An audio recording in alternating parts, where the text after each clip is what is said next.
Qui classe-t-on de la 40e à la 31e place dans l'histoire du MMA? Jab Culture continue son odyssée dans le top 50 all-time de ce sport. Le top 50, deuxième épisode, c'est parti. Et moi, Aldric, se retrouve dans nos studios Recordia pour le deuxième épisode, je l'ai dit dans l'intro, de notre top 50, notre grand top 50 on va faire sur plusieurs mois même, jusqu'à arriver à notre numéro 1 all-time du MMA. On enregistre quasiment au moment du cutting pour tes gars à Arès à Nice. La nuit va être courte. Exactement, ce sera diffusé après le Arès à Nice, puisque ce sera diffusé samedi cette émission. Okay. Mais voilà, entre-temps, vous aurez eu cette belle soirée au Palais Nicaïa, donc... force à tous tes athlètes, bien sûr, pour cette soirée-là. Top 50, deuxième partie, Aldric, on l'a dit. Rappel d'abord, comme d'habitude, abonnez-vous sur toutes nos plateformes YouTube, réseaux sociaux, continuez de faire grandir la communauté Jab Life et de faire avancer ce bousin. La boutique aussi toujours ouverte, jablife.fr, si vous voulez aller y faire un tour. Notre top 50, Aldric, on avait fait notre première partie fin décembre, on se retrouve début janvier avec ça. Je rappelle les critères d'abord, puis on repassera notre top 10, enfin notre 50 à 41 avant de rentrer dans cette deuxième partie. Les critères, je rappelle toujours parce que c'est important, le subjectif, je te l'avais mis en critère numéro 1. C'est le cœur qui parle, ce qui nous a fait vibrer. Alors on essaye aussi bien sûr de compenser ça et de nuancer avec les accomplissements, la domination sur une période, la carrière sur la longueur, l'impact sur le sport. Une partie un peu hommage à l'histoire du MMA et aux pionniers qui ont fabriqué ce sport qu'on aime tant. Mais le numéro 1, ce qui détermine entre deux mecs qu'on a à peu près égalité, ce qui va déterminer, c'est le cœur qui va parler. Ça, c'est très important. On vous remet le 50 à 41 qu'on avait fait dans la première partie, même si je pense que vous l'avez vu si vous suivez cette deuxième. Justine nous remettra le tableau au moment où j'en parle. Le top 50, le 50-41 d'Aldric, c'était 50 José Pelé-Landi, 49 Carlos Newton, 48 Denis Kang, 47 Yuki Kondo, 46 Pedro Rizzo, 45 Igor Vovchanchin, qui était le seul qu'on avait en commun sur cette première liste, 44 Mark Coleman, 43 Hayato Sakurai, qui c'est un crève-cœur de ne pas l'avoir mis dans mes 50, plus j'y pense plus en fait, j'aurais dû le mettre, 42 Antonio Rodrigo Nogueira Big Nog et 41 Kazushi Saku Raba. Mon 50-41 perso, c'était Igor Vovchanchin en 50, Bas Rutten en 49, Lyoto Machida 48, Quinton Jackson 47, Joseph Benavidez 46, Shinya Aoki 45, Kyoji Horiguchi 44, Uriah Faber 43, 42 Fabricio Verdum et 41 Henri Cerudo. Il y a eu quelques débats quand même dans les commentaires sur le fait que j'avais mis Cerudo 41. Je disais que c'était trop bas, mais c'est un choix personnel, une nouvelle fois. Et je l'ai expliqué, mais il est argumenté. Tu as raison d'en parler parce que moi, j'explique un peu aux auditeurs, ce truc-là, je l'ai fait comme si, tu sais, comme dans les enquêtes criminelles, quand tu as des trucs au tableau avec des trucs avec des relais. Donc j'ai tout mis moi sur mon petit tableau et je me suis dit, attends, même si tu l'aimes pas, Cerudo quand même, double champ, champion olympique, c'est le côté impact sur la carrière, c'est important et j'ai décidé de le mettre sur l'émission d'aujourd'hui, mais j'expliquerai pourquoi à ce moment-là. Mais tu as raison d'en parler parce que c'était un sujet important et quand même, en plus, il vient de prendre sa retraite il y a 2-3... Et puis, il fallait reparler de ce qu'il a accompli dans ce sport qui est quand même... On aime ou on n'aime pas, mais c'est quand même exceptionnel. Ah mais c'est bien, justement je trouve bien qu'on le fasse sur plusieurs semaines et même plusieurs mois parce que ça te permet de réfléchir, tu vois, et de dire ce que tu aurais fait peut-être en premier jet avec un peu de réflexion. Si vous avez compris, chez Monsieur Casata, il doit y avoir un énorme tableau avec des flèches et des noms de l'histoire du MMA. Mais ouais, ça me permet, tu vois, moi le 40-31 que je vais te donner aujourd'hui, si je te l'avais donné le jour où on a fait le premier épisode, ça aurait pas été le même. Je l'ai changé plusieurs fois depuis en fait. Parce que tu réfléchis, comme tu dis, tu remets. Ah non, mais lui, en fait, il a fait plus, ou lui, il m'a plus parlé à mes critères, moi, subjectifs. Enfin, voilà. Donc, je trouve ça cool de le faire sur le temps. Ça va nous permettre de changer des choses. Je suis sûr que même dans nos top 10, top 20, ça va changer encore d'ici là. Juste. De ce qu'on va en penser. On va démarrer, je vais faire hurler beaucoup de gens aujourd'hui. Je commence, plus on va avancer, plus je vais faire hurler. Moins à la fin, je pense. Il me l'a dit en coulisses. En off, on ne s'est pas parlé de nos top 10, là, enfin de notre top 10, de notre 40-31, mais il m'a dit, je vais te faire hurler aujourd'hui. Non, je vais en faire hurler quelques-uns. Je te donne la main, et fais-nous tous crier alors. Alors, Monsieur Casata, on commence. Non, tu commences comme d'habitude, comme au premier épisode, tu commenceras. C'est moi qui commence. Oui, tu as la main à chaque fois. Numéro 40 du top 50 all-time du MMA, Aldric Casata. Alistair Overeem. Oh, que j'avais pas, que j'avais dans mes mentions. Alistair Overeem, pourquoi? Le bilan, si on s'intéresse à la fin de sa carrière, il est relativement mitigé puisque à l'UFC, on a un 12-8. Il n'a jamais été champion, même s'il a battu Brock, qui aurait pu être champion à ce moment-là, mais ce n'est pas le cas, il n'a jamais été champion. Au Pride, on a un 7-7. Au Dream, on a un 3-0. Et au Strikeforce, on a un 4-0, dont il était champion par contre. Après ça, c'est quand même un des premiers à avoir été champion du K1 et à débarquer au MMA, même s'il avait déjà fait du MMA avant dans des orgas mineurs comme le Too Hot to Handle et tout. C'est un mec qui a démarré le MMA. Oui, ça doit démarrer très tôt, ça. Je te donne ça tout de suite. Premier combat amateur en 99 et professionnel en 99 aussi. Ouais, ok. Donc tu vois un peu. Puis combat à la Rings, combat au Too Hot to Handle, combat à la Rings. Voilà, c'est des mecs, dans les années 2000, il avait déjà 5 ou 6 combats, tu vois. Donc pionnier, qui commence par le MMA, qui va au K1 derrière, qui est champion du K1. Et on sait ô combien c'est difficile, puisque le banner n'a jamais réussi parce qu'il fallait avoir un tirage favorable aussi, quand même, parce que c'était 2 ou 3 combats dans la même soirée. Bref, franchement, ce mec-là, t'es obligé de le mettre. Même, je ne l'ai pas mis, mais c'est vrai qu'il y a même une période où il est effrayant. ouais, c'est Alistair ça. Overeem. Il y a toute une époque de sa carrière MMA, à la fin beaucoup moins, mais il y a un moment où il est effrayant. Et en fait, c'est quand je dis la fin un peu moins, et puis en plus, on sait que le MMA moderne, il y a beaucoup plus de fans qui suivent aujourd'hui. Et Overeem dans le MMA moderne, ce que beaucoup ont retenu, c'est le chaos des enfers que lui aimait Francis, en fait. C'est ça. Donc ça, tu vois, ça joue aussi, je pense, sur Mais je suis d'accord la avec façon toi. dont De certains en pensent. 2009, où Ouais, c'est ça, où j'allais il dire repart vers 2010, quoi. après il perd contre Badrari sur un high kick. Après, il bat Peter Hart pour être champion du K1. De 2009 jusqu'à 2012, il est absolument effrayant. Puisque Ouais. 2011 plutôt, parce qu'il bat Brock Lesnar. Après, quand ça perd contre Antonio Silva, Travis Brown, même si ça regagne contre Frank Mir et Ben Roswell, et ça repère contre Ben Roswell, c'est vrai qu'il y a des hauts et des bas. Mais pendant 3-4 ans, c'était l'épouvantail un peu. Moi, je t'aurais dit quand je t'ai dit ça, je t'aurais dit 2010. Tu Ouais, vois, c'est un ça. moment où tu te dis, bon, quand il rentre, il va te fracasser, quoi. Il va C'est te ça. fracasser. Et, c'est un mec hyper impressionnant, mais je trouve, il m'a moins parlé moi, perso, tu vois. Et entre ça et le pas assez d'accomplissement, moi, je l'ai pas rentré. Après, ma D'accomplissement, réflexion, je parle en MMA, je en vois ce termes que de tu veux dire. ceinture et tout. Ma réflexion, elle part quand même. Alors, parce que juste avant Francis, il fait quand même une dinguerie. Je rappelle quand même que Fabricio Verdum, le mec qui a fait tomber Fedor, en 2017, il n'est pas à son prime, mais c'est solide encore, tu vois. Vraiment. Attends, je pense que s'il bat Francis, il a le title shot, hein, Mm. à l'époque. Ouais. Et 2017, pour aller taper Verdum, c'était pas facile, tu vois. Et il y avait que Stipe qui l'avait tapé. Sinon, il avait fait Fabricio Verdum de 2011, 2012 à 2017. Le seul qui le tape, c'est Miocic. C'est Stipe. Donc, t'imagines un peu et il tape tout le monde. Kane, Hunt, Travis Brown, Antonio Rodrigo Nogueira, Roy Nelson. Il bat même Jeff Monson en grappling et Roberto Cyborg Abreu. Oui, il a pris le Donc, titre en 2015 à Kane. Donc, tu vois, il est chaud. il est Chaud à cette époque. Le seul qu'il a battu, c'est Stipe. Et il perd d'ailleurs la ceinture contre Stipe. Et ben Alistair, 2017, il le tape. Overeem le tape. Donc, il a accompli des trucs quand même. Même Ouais, si non, à non, cette bien sûr. époque, la catégorie poids lourd, elle était peut-être aussi forte qu'aujourd'hui. Sinon, peut-être plus. Plus. En fait, non, Alex, on peut pas dire plus parce que je pense que sur le top 3, c'est pas forcément plus. Non, mais je parle pas de l'élite, je parle de la densité derrière. Mais sur les 20 meilleurs poids lourds au monde, Oui, à cette voilà. époque-là, elle est meilleure. C'est indiscutable. Disons que t'as pas d'Eric Lewis dans le top 10. C'est ça.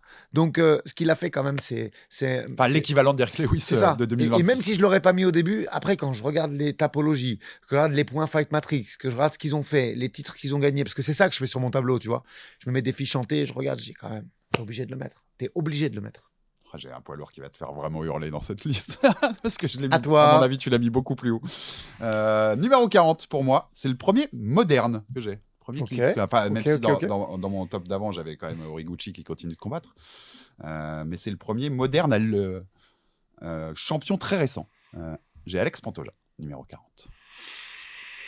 Je pense que tu l'as pas dans ton top. Non. Ouais. Je pense que tu n'y as même pas réfléchi. En fait, si tu veux, c'est vrai que tu as raison, sa carrière elle est plus proche de la fin que du début, donc tu peux l'intégrer. Ouais. Non, c'est pas. C'est intéressant. Bilan. Alors, je te fais le bilan MMA. À chaque fois, je l'ai noté, mais 30 victoires, 8 KO, 12 soumissions, 10 décisions, 6 défaites. Et il a commencé en juillet 2007, donc ça fait déjà une belle carrière. Hein. On est à presque 20 ans de carrière, en vrai, en MMA. C'est pour ça que ça a du sens. Oui, il est plus. On en a parlé dans l'Aldric Enerby de lundi quand on a fait qu'ils seront champions fin 2000. Moi, on est quasi à la fin de carrière. Je ne sais même pas s'il reviendra pour le titre. Peut-être qu'il aura, comme on a dit, son combat, machin, mais s'il ne le reprend pas, à mon avis, derrière, ça va plus durer très longtemps. Il a été champion flyweight, vous le savez tous bien, de juillet 2023 à décembre 2025. 4 défenses de titre. Moi, c'est un mec qui, pendant son run, m'a fait kiffer. Pendant son run, tu le mets numéro 1 pound for pound sur les skills. je te dis pas que t'as tort, tu vois. Ok. Il y a d'autres noms à mettre, mais je te dis pas que t'as tort. C'est le deuxième plus grand nombre de combats pour le titre flyweight, donc des moins de 57 gagnés à l'UFC, derrière DJ, bien sûr, avec 5. La deuxième plus grande série de victoires de l'histoire de la KT à l'UFC, 8, derrière DJ aussi, également. La plus grand nombre de victoires de l'histoire des flyweight. Là, il est devant DJ à l'UFC. Il y a 14. Il a quasiment, à part Figueiredo, tu sais qu'il bat en 2019, il a quand même battu tous les mecs de sa génération. Les meilleurs de cette génération-là. T'as Moreno 2 fois, c'est lui contre lui qui prend le titre, on rappelle. Manel Cap, dont on parlait en possible champion pour cette année. Brandon Royval 2 fois. Alex Perez. Kai Kara-France. Kaya Sakura, qui pour ceux qui l'ont vu que à l'UFC, moi je sais que tu sais aussi que c'est un très très bon combattant qui pour l'instant n'a pas su s'adapter à l'UFC. Ouais. Mais c'est un excellent combattant. Donc il a lavé sa génération, entre guillemets. C'est vraiment, il n'y a que Figgy qui fait un peu tâche sur le fait qu'il ne l'ait pas battu. Sinon, il aurait eu tout le monde. Si tu dis on doit faire un combat historique, on prend les 2 meilleurs de l'histoire de cette KT à l'UFC, tu mets DJ et Pantoja pour un combat, non? Ouais, je pense. Devant un Cerudo, par exemple. Sur ce qu'il a accompli dans cette KT. Cerudo est champion dans 2 KT, mais sur cette KT... Tu mets pas Mighty Mouse? Si, mais tu vois, Mighty Mouse contre qui? Ah oui. Contre Pantoja, ouais. C'est lui le deuxième plus grand fly de l'histoire de l'UFC. Derrière Johnson. Ouais. Donc pour moi, il a sa place. Il a complètement sa place et il m'a fait kiffer. Et là, on peut plus l'analyser avec nos auditeurs, avec ceux qui nous écoutent, parce qu'ils ont suivi ses combats. La façon dont il prend le dos. Son jeu qui est devenu global et complet pendant son run, tu vois. Ses qualités en grappling. Aldric, c'est un sacré... Non, mais là, attends, ça a grave du sens ce que tu dis. Là, tu fais crier personne. Non, c'est pas avec celui-là que je vais faire crier. Mais Pantoja, je trouve qu'il mérite. Non. Mais surtout que tu as raison. C'est compliqué, tu vois, de mettre un Holloway qui est pas au milieu de sa carrière, mais si, il est très jeune, tu vois, ou même un Oliveira. Il va y être dans le classement, mais en fait, c'est compliqué parce qu'ils n'ont pas fini leur accomplissement. Il y a un monde où Charles, il est champion à la fin de l'année. On l'a dit dans notre émission de lundi. Il remonte dans le classement. Ouais. Donc là, c'est compliqué. Un Pantoja, il peut très bien revenir, Alex. Tu as vu, en plus, je lisais un article sur MMA Junkie qui dit qu'apparemment, il n'a aucun ligament qui ont été touchés. Donc au final, ça fait quoi? Ça fait 2 mois de... Au final, oui, Alex, tu l'enterres. Mais là, dans l'article, je crois qu'il parlait de fin d'été. Ouais, c'est ça. Fin d'été, mais tu l'enterres. Au final, une fracture de la main, c'était limite un poil... C'est un poil moins qu'une fracture de la main. Tu l'aurais enterré si tu avais une fracture de la main? Non, parce que tu as raison, c'est pas une blessure à la Anderson Silva qui est très grave, où tu restes longtemps...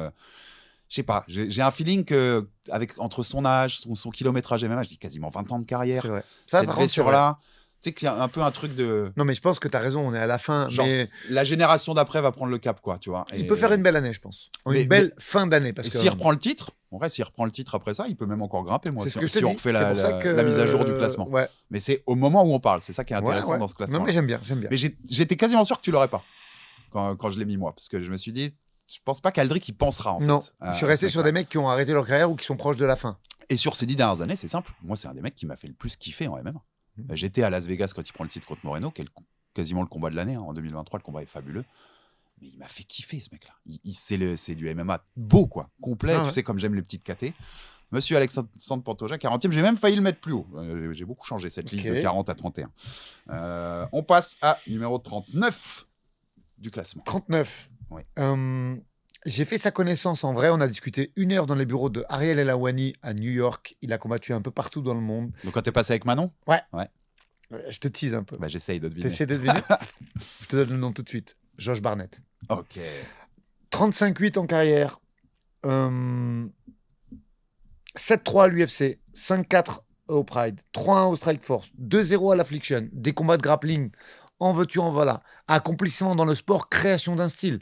En fait, ce qui est fou, c'est que ce mec a ramené un style japonais, le shoot wrestling un peu aux États-Unis, l'a ramené sur une catégorie poids lourd où il y avait très peu de grappleurs de très haut niveau. Donc, je trouve qu'il a changé. Il est game changer, même si c'est pas. C'est vrai que c'est pas le nom qu'on va retenir en poids lourd. Je te dis, sors-moi 3 noms poids lourds. Est-ce qu'il y a Josh Barnett dans les 3 noms? Certainement pas. Non. Mais quand on voit ce qu'il a accompli, quand on voit que il est parti. Il s'est testé en tout. Il a fait du bar knuckle, il a fait des règles de grappling avec des frappes au sol.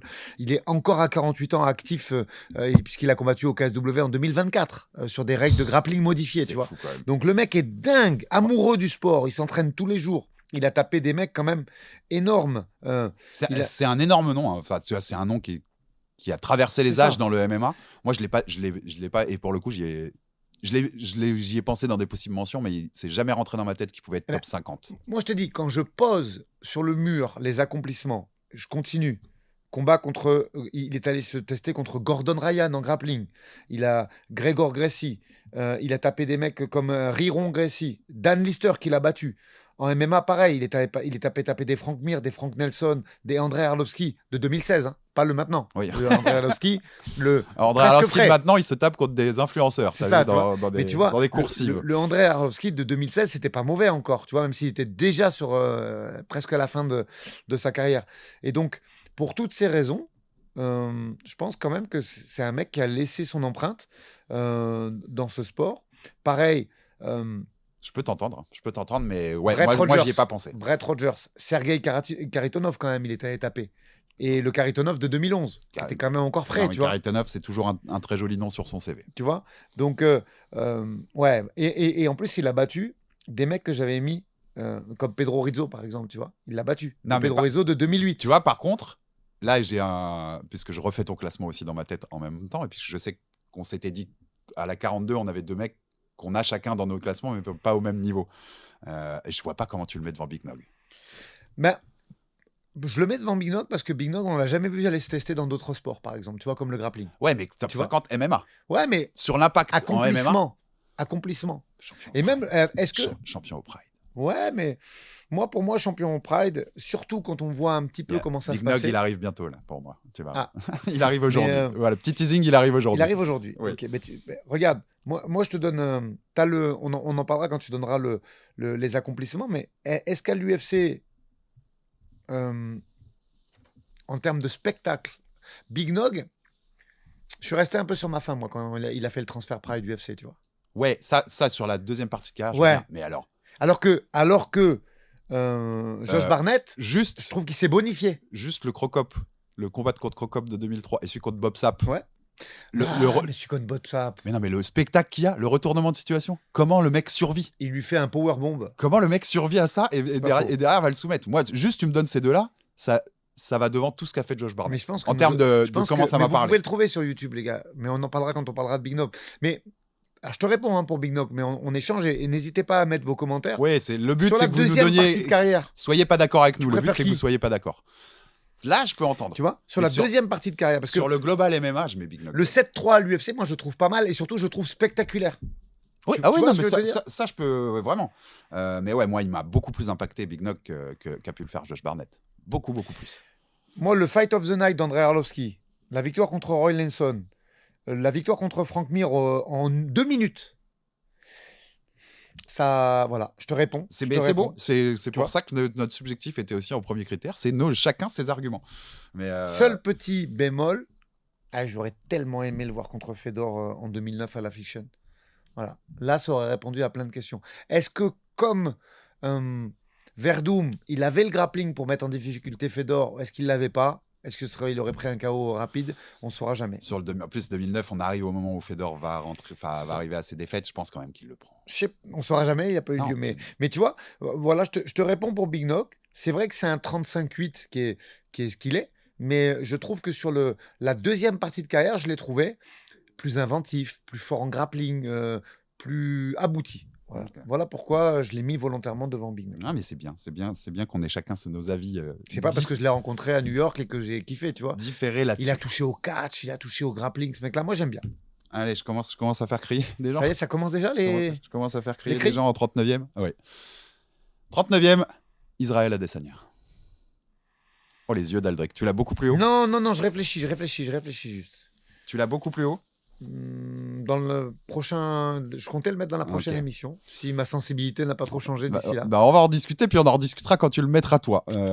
C'est 24 victoires en MMA, on rappelle, 16 KO, 8 soumissions, 5 défaites, carrière entre mars 2012 et aujourd'hui. Il n'est toujours pas à la retraite, notre ami Israël Adesanya. C'est une carrière quand même en MMA qui commence sur 20-0, on est d'accord, dont 12 KO sur les 12 premiers combats. Et là, son arrivée à l'UFC, c'est à 11-0, pour rappel, en février 2018. Donc, les 9 premiers combats UFC sont gagnés derrière ça.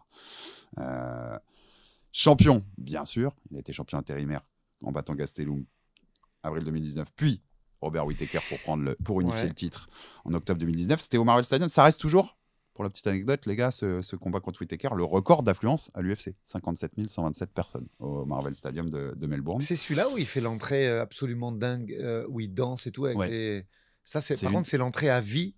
L'entrée numéro 1. Celle où il danse avec les autres gars, je suis pas sûr que ce soit avec les 3 autres mecs là où je crois, parce que c'est dans un stade aussi. Il me semble. C'est dans un stade. Il me semble que c'est là. À vérifier, vous nous le direz en commentaire, parce que sur les entrées, des fois, j'ai plus de mal à. L'entrée est absolument dingue. D'ailleurs, ce que je te dis là, pour le coup, quand on a fait notre top 10 des meilleures années du MMA, que vous pouvez toujours retrouver, elle méritait une belle mention en vrai. Gastelum, avril 2019, qui est le combat de l'année, et Whittaker pour prendre le titre en octobre 2019. 2019 à Desania, c'était pas mal aussi, en fait. Ça aurait pu mériter mention. Pour info, les gars, pourquoi il peut faire crier, juste essayer de contextualiser pourquoi tu peux faire crier les gens. Beaucoup vont l'avoir plus haut, en fait. Parce qu'il est moderne. De tête, il a 12 600 points et il est dans les 15 meilleurs. Il est dans les 15 meilleurs. Ouais. Non, mais je peux entendre, mais je vais avoir mes arguments. Parce qu'en plus, il y a un beau title run. Il devient donc champion middleweight, je disais, en octobre 2019. Et il va faire 5 défenses victorieuses, ce qui est quand même énorme. Au milieu du run, il y a Blachowicz en moins de 93 pour essayer de prendre la ceinture. Il perd, malheureusement. Il n'est pas à la même place s'il bat Blachowicz, pour moi, déjà. Il perd, bien sûr, la ceinture contre son grand rival, Alex Perrin, vous le savez tous. Puis, il lui reprend en mettant enfin KO Poatan, alors que il en était à 3 défaites de suite avec les combats en kickboxing, même s'il y a à dire sur les combats en kick, sur le résultat. Et puis, après avoir repris la ceinture, c'est le mauvais run qu'on connaît actuellement. Strickland qui lui prend, DDP, Nassourdine qui l'a mis KO pour son dernier combat. En date, on ne sait pas quand est-ce qu'on va le revoir, d'ailleurs, dans la cage. Ça va bientôt faire 1 an, Israël Adesanya. Je te fais les accomplissements, puis ensuite je te donne mes arguments. C'est la deuxième plus grande série de l'histoire de victoires de l'histoire des middleweight à l'UFC, 12 derrière Anderson Silva. Le plus grand nombre de victoires dans les combats pour le titre de cette KT, aussi derrière Anderson Silva, bien sûr. Il a 9 knockdowns dans des combats pour un titre UFC, c'est le deuxième record, toutes catégories confondues. Donc c'est spectaculaire. Alors pourquoi je le mets aussi haut? Pourquoi aussi bas en aussi fait, bas, mais aussi haut en nombre de chiffres. Il y a Whittaker de 2019. Il y a Romero de 2020, que j'adore. Je trouve que c'est un enchaînement de victoires top niveau. Ouais. Le reste, je ne suis pas convaincu par qui il a affronté. Je ne suis pas convaincu par le niveau des mecs. Vettori, 2 fois. Ça, je suis d'accord. Jared Cannonier, c'est un bon combattant, mais c'est pas un truc... J'ai beaucoup de mecs qui ont des plus belles victoires que Jared Cannonier, tu vois, dans un... Paulo Costa. Je suis pas très convaincu par son run pour le titre, et je trouve, moi, dans ma sensibilité de MMA, je le trouve un peu trop unidimensionnel. C'est du beau striking. C'est loin d'être le meilleur striking de l'histoire, contrairement à ce qu'on voulait nous dire, parce qu'il est loin d'être le meilleur kickboxer de l'histoire, par exemple. Et il m'a jamais vraiment parlé. Alors c'est une star, c'est une superstar. Les entrées dans les stades, les machins. Ouais, mais c'est là où le subjectif rentre beaucoup. En fait, tous les mecs devant, j'ai envie de les mettre devant. Même si certains me diront, ils ont moins accompli, mais à mes yeux, non. À mes yeux, le title run, à part Whittaker, Romero, il est pas fou. Alors, il gagne, il est en tête quand il se fait battre par Pereira dans le premier. À l'époque où il est à 3 rounds. C'est ce qui se fait de mieux quand même. C'est ce qui se fait de mieux. Donc, tu n'as battu que ce que tu avais en face de toi. C'est comme Kamaru, premier run. C'est pas. On verra quand ce sera le moment de Kamaru, les noms sont pas fous. J'ai pas mis, par exemple, j'ai pas noté sa victoire sur Anderson Silva. Je la compte. Parce qu'il est à la fin. Il est très loin du prime, Anderson. Oui, ça c'est vrai. C'est super symbolique pour le passage de témoin entre les deux, mais il est loin du. Déjà, tu vois, je le considère comme un des 40 meilleurs de l'histoire du MMA. C'est déjà bien en soi. Il y a eu des milliers de combattants dans l'histoire de ce sport. Mais je peux pas. Si Fight Matrix là dans les 15 premiers, je trouve que c'est une hérésie, Aldric, de l'avoir dans les 15 meilleurs combattants de MMA de l'histoire. Je l'ai pas de tête, je l'ai pas mis sur mes notes là, mais je suis sûr à 99%. Mais son MMA me parle pas beaucoup. Ok. Tu vois, c'est une star. Il met des KO, il fait le show, il sait très bien faire le show, mais ça me parle pas. Ouais, moi j'ai trouvé ça légendaire ce qu'il a fait à l'UFC en arrivant. Ouais. Vraiment. Parce que il y a le tu sais, c'est comme dans la vie de tous les jours, il y a le fond et il y a la forme, tu vois. Alors oui, peut-être que la catégorie, elle n'était pas aussi belle qu'aujourd'hui, mais comment il a gagné, quoi. De quelle façon, avec les feintes, la vitesse d'une panthère, c'était, tu vois. Non, c'est sûr que la KT, tu vois, par exemple, je pense qu'elle est quand même plus belle aujourd'hui. Ah oui. On dit beaucoup, il y a beaucoup de critiques sur... spoiler, Anderson Silva, je l'ai beaucoup plus haut. Mais on dit beaucoup que la KT à l'époque d'Anderson Silva, elle est un peu rincée et qu'il affronte pas grand monde. Pas complètement faux. Je suis pas sûr qu'il y ait beaucoup plus de monde. Whittaker, je le mets un peu à part. Romero, c'est un animal aussi très spécial. Mais le reste de la KT, pour moi, c'est pas beaucoup plus haut que ce qu'il y avait à l'époque d'Anderson. Hein. Tu crois? Ah ouais, Vettori, c'est pas très fort. Ah, mais Vettori, tu le mets de l'autre Cannonier, c'est côté. pas très fort. Vettori Polo et Costa, c'est pas Cannonier, très tu fort. les mets contre les Rich Franklin et compagnie. Tu penses que ça Gastelum passe pas? avec le recul. Tu penses pas que. Je te répète ce que je te dis. Vettori, Marvin et Cannonier, j'arrête de leur prénom. Tu les mets à l'époque contre les Rich Franklin et les Chris Leben et tout. Tu penses pas qu'ils les défoncent? À l'époque, donc avec le même niveau de professionnalisme et de oui. prépa à l'époque, non, ça passe pas. Pour moi, ils les défoncent. Ça passe pas. Et Franklin ou Leben, avec le niveau de préparation qu'avaient ces mecs-là et la professionnalisation du sport, si tu les mets à notre époque, je pense qu'ils battent les Vettori et les Moi, je pense pas. Cannonier. Et Costa. Moi, je pense pas. Whittaker, non. Ce qui m'a vraiment fait hésiter à le mettre plus haut, c'est la victoire sur Whittaker. La victoire sur Whittaker, c'est une. Et en plus, les victoires sur Whittaker. Mais Whittaker, c'est très fort. Ouais, bon, écoute, tu l'as Je peux saqué, être un- tu l'as saqué un petit peu, tu l'as saqué un petit peu. Je peux être un peu sévère, en effet. Mais ça va. mais c'est bon. Non, mais c'est pas. Moi, quand tu m'as dit je vais te faire hurler, je m'attendais à ce que tu me ramènes des mecs, des noms complètement. Ah non, fous. je vais faire hurler sur les positions au Mais classement. là, de c'est certains. pas. Tu l'as un peu saqué. Moi, c'est vrai que je te cache pas que à chaque fois que j'ai pris un nom, j'ai regardé, comme ça, j'explique à tout le monde, j'ai regardé ce qu'il a fait dans le MMA, ce qu'il a accompli dans le MMA, ce qu'il a fait en dehors, ce qu'il est allé faire du grappling, du catch, de la boxe, parce que je voulais avoir une idée globale de sa carrière, du grappling, du jiu-jitsu et compagnie. Et après, j'ai regardé quand même systématiquement son classement Fight Matrix, voir les points qu'il avait. Parce que je le trouve, comme je le disais, à part sur les changements de catégorie, je trouve pas idiot C'est un système mathématique, donc ouais. tu sais, c'est comme BoxRec en boxe, tu C'est peux ça. être critique sur des trucs, mais bon, il y a une base mathématique qui est C'est un ça. peu la même pour Et tous. j'ai souvent essayé de m'inspirer de ça et de me dire, ok, c'est cohérent, ce que tu fais, ça a du sens, tac, tac, tu vois. Mais en fait, j'ai du mal des fois à me dire, ils te donnent des points parce que c'est qu'on t'as battu un tel mec qui était sur tel bilan, donc on te donne tant de nombre de points. C'est ça. Mais ça veut pas forcément dire que Ça c'est veut une dire plus que belle victoire qu'un Oui, mec mais Alex, avant. ça veut dire que c'était les meilleurs de l'époque. Oui. Ah, mais ça, Tu il a vois ce battu que les je veux meilleurs dire de l'époque. De son époque. Mais je pense pas que c'était une époque folle. Là-dessus, je te rejoins un petit peu. Mais Whittaker, je te dis, une nouvelle fois, vraiment par. Est-ce mais qu'on peut le Whittaker, c'est rapporter, très fort. et quand on parlera de Kamaru, et je pense qu'on n'en parlera pas tout de suite, est-ce qu'on peut pas le rapporter à un Kamaru? Si, mais tu vois, je suis plus le MMA de Kamaru global. te parle plus. Le jeu global Mais me lequel parle de plus. MMA? Parce que tu vois, j'en parlais avec Axel Sola il y a quelques jours. Lequel de Kamaru? Parce que le Kamaru qui gagne la ceinture, c'est pas du tout le même que le Kamaru qui défend la ceinture. Non. T'as un Kamaru qui est cache contrôleur à bloc sur ses débuts, qui ne fait que ça. Regarde les combats, ils ont pas Mais bien voilà, vieilli. en fait, c'est son évolution. Je trouve Adesanya, là, comme tu dis, les feintes, les machins. En fait, il est tellement à des années-lumière des autres gars en termes de striking dans cette caté-là. Le strike, en fait, c'est sur ça, cette génération-là, le striking. Il est quand Mais même si on doit très faire une comparaison, faible, Adesanya, c'est une flamme Mais il m'a pas montré autre du chose. magma, mais qui s'éteint petit à petit. C'est-à-dire qu'il l'a dit lui-même. Il arrive au début, il prend des risques, il fait des feintes, c'est hyper spectaculaire ce qu'il fait au début. Et petit à petit, quand la pression arrive et qu'il défend son titre, il gagne à la décision. En fait, il n'a pas su me montrer autre chose. Mais surtout, il s'est éteint. Disons-le. Mais il l'a avoué, hein, lui, dans des interviews. La pression faisant, tu tentes moins, tu te contentes de gagner à la décision. Il y a tout un... C'est intéressant parce que ça fait partie de la charge mentale et tu vois des futures émissions. Mais Adesanya, il est arrivé à l'UFC brûlant, tel du magma. Et devant la pression, l'attrait financier, le fait que tu perds tes sponsors, tu perds ton argent, tu perds ta crédibilité, tu perds plein de choses, il s'est un petit peu éteint. Ça, je te rejoins. Mais c'est intéressant de se rendre compte parce que c'est la pression qui l'a éteint. Et tu as raison qu'il a été légendaire son début de run dans le sens, c'est vrai que tu avais envie, chaque fois qu'il combattait, tu avais envie de regarder devant l'écran et tu avais évidemment. envie de voir ce mec-là. Mais ouais, sur l'analyse de son jeu, il a jamais su vraiment évoluer. Non. Il avait une qualité. Non, mais Alex, il peut pas évoluer. Il avait une qualité nettement supérieure au gars de Sakaté sur un point. Il s'en est servi. Et c'est le jeu du MMA. Hein. C'était plus fort qu'avec des mecs sur un point. Mais on en a déjà parlé, Alex. Comment tu veux qu'il évolue? La lutte, ça met trop d'années à s'intégrer dans un jeu. Tu vois, le Adesanya, même le Adesanya de l'époque où Whittaker Romero, le Adesanya de son run prime. Vas-y, puisqu'on va refaire le jeu que tu as fait tout à l'heure. Tu mets les middleweight d'aujourd'hui dans cette époque-là. Ça passe pas Chimaev. Impossible, parce qu'il lutte pas. Ça passe, je suis pas sûr que ça passe Nassour. Même cette version. Le Nassour d'aujourd'hui contre l'Adesanya Prime, magnifique combat. Ce serait magnifique combat. Ouais. Mais je suis pas sûr. Peut-être que ça passe. Tu sais, quand deux strikers s'affrontent, c'est pas pile ou face, mais c'est le premier qui touche. T'es sûr que ça passe Fluffy?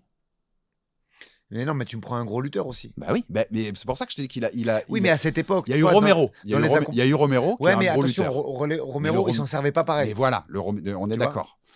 Franchement, dans l'époque actuelle, si c'est l'époque actuelle à son époque, il fait pas le même title, il fait pas le même règne. Non. Mais est-ce qu'il serait arrivé armé pareil? Est-ce qu'il aurait travaillé les mêmes choses? Tout ça, c'est relatif, tu vois. Est-ce qu'il aurait su évoluer? C'est ça. T'as raison, puisqu'il avait à affronter que ça, il n'a pas eu à évoluer. C'est ça. Mais Non, mais c'est Pour- intéressant ce que tu dis. pour tout ça, ça me donne pas envie de le mettre plus haut. C'est très Donc si t'as bien intéressant. compris, j'ai Big Nog plus haut qu'Israël Adesanya. Je vois ça. Voilà. C'est ce que j'étais en train de me dire d'ailleurs, si tu veux savoir. Il arrive dans pas si longtemps, t'inquiète pas. De toute façon, comme on disait tout à l'heure, commentez, dites-nous. Je sais que vous serez énormément dans les commentaires à pas être d'accord, donc n'hésitez pas, donnez-moi vos tops, donnez-moi vos arguments. Essayez pas de nous tirer dessus juste pour nous tirer dessus, mais donnez-moi les arguments pour lesquels vous avez Adesanya plus haut, parce que je pense que énormément, en effet, l'auront pas classé 39e. Monsieur Cassata, numéro 38. Je te fais un quiz sur le numéro 38. Champion de l'UFC en 98. Champion olympique. Champion du Pride Grand Prix. Et rechampion de l'UFC derrière, en passant par un titre au Strike Force à 90%. Un titre au Strike Force en 2011. Qui suis-je? On est poids lourd? Non. Je sais On pas. est middleweight. Vas-y. Dan Anderson. Ok. Oh, je l'ai plus haut. Là, je t'explique pourquoi je l'ai mis là. Ah ouais, je l'ai beaucoup Parce plus haut. que Tu vois, mais c'est marrant, c'est bien, c'est marrant. On a pas du tout le même. alors, parce que si tu commences, je veux pas que tu squeezes où tu l'as mis, mais si tu l'as plus haut, c'est que tu l'as peut-être dans le top 20 ou peu importe. Et arrivé à un moment, moi, j'ai fait mon top depuis que tu m'as parlé de ça, et je pense que le projet il datait quoi de Oh oui, fin novembre, Oui, début décembre, quelque chose comme ça. Ouais. Moi, j'ai regardé mon truc, et quand je commence à regarder le début du classement, les meilleurs, je vois les défaites. Et là, je me dis, attends, un mec quand même qui a 15 défaites, même s'il faut les relativiser, les défaites, même si plein de choses, peut pas être au même niveau des mecs qui en ont 2, 3, 4 ou 5, tu vois. C'est dans mon placement. J'adore Dan Anderson, là je l'ai pas saqué, parce que t'imagines, on a un mec qui a fait les Jeux Olympiques, un mec qui a gagné les championnats du monde de lutte. Lui, il a pas gagné les JO, je crois, je suis quasiment sûr, il a gagné... Non, ça me dit Il rien. a fait les JO, mais il a gagné les championnats du monde. Il fait les JO et je crois qu'il perd en finale contre Goran Kazum en 92 et je sais plus le deuxième plus tard. Mais donc une très belle carrière. Il gagne tout. Mais il perd aussi beaucoup. Je veux dire, il y a énormément, énormément de sur défaites, son, ouais. sur son Mais- en commençant par Vanderlei Silva, Big Nog, Arona. Ça, c'était la période Pride.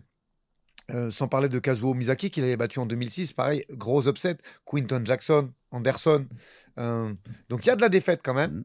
Jack Shield contre des mecs qui sont même pas dans le top. Donc quand tu réfléchis, tu te dis attends, mais je le place où ce mec-là? Et pareil, tu regardes un peu les points Fight Matrix, tu analyses, tu regardes et je trouve que cette place. Alors tu verras par rapport à d'autres mecs que j'ai mis, ça se discutait. J'ai mis des places. Il y a des mecs que. Non, mais donc, Je vais- t'as, par exemple, t'as Easy devant Dan Anderson. Ouais. Ça me paraît fou.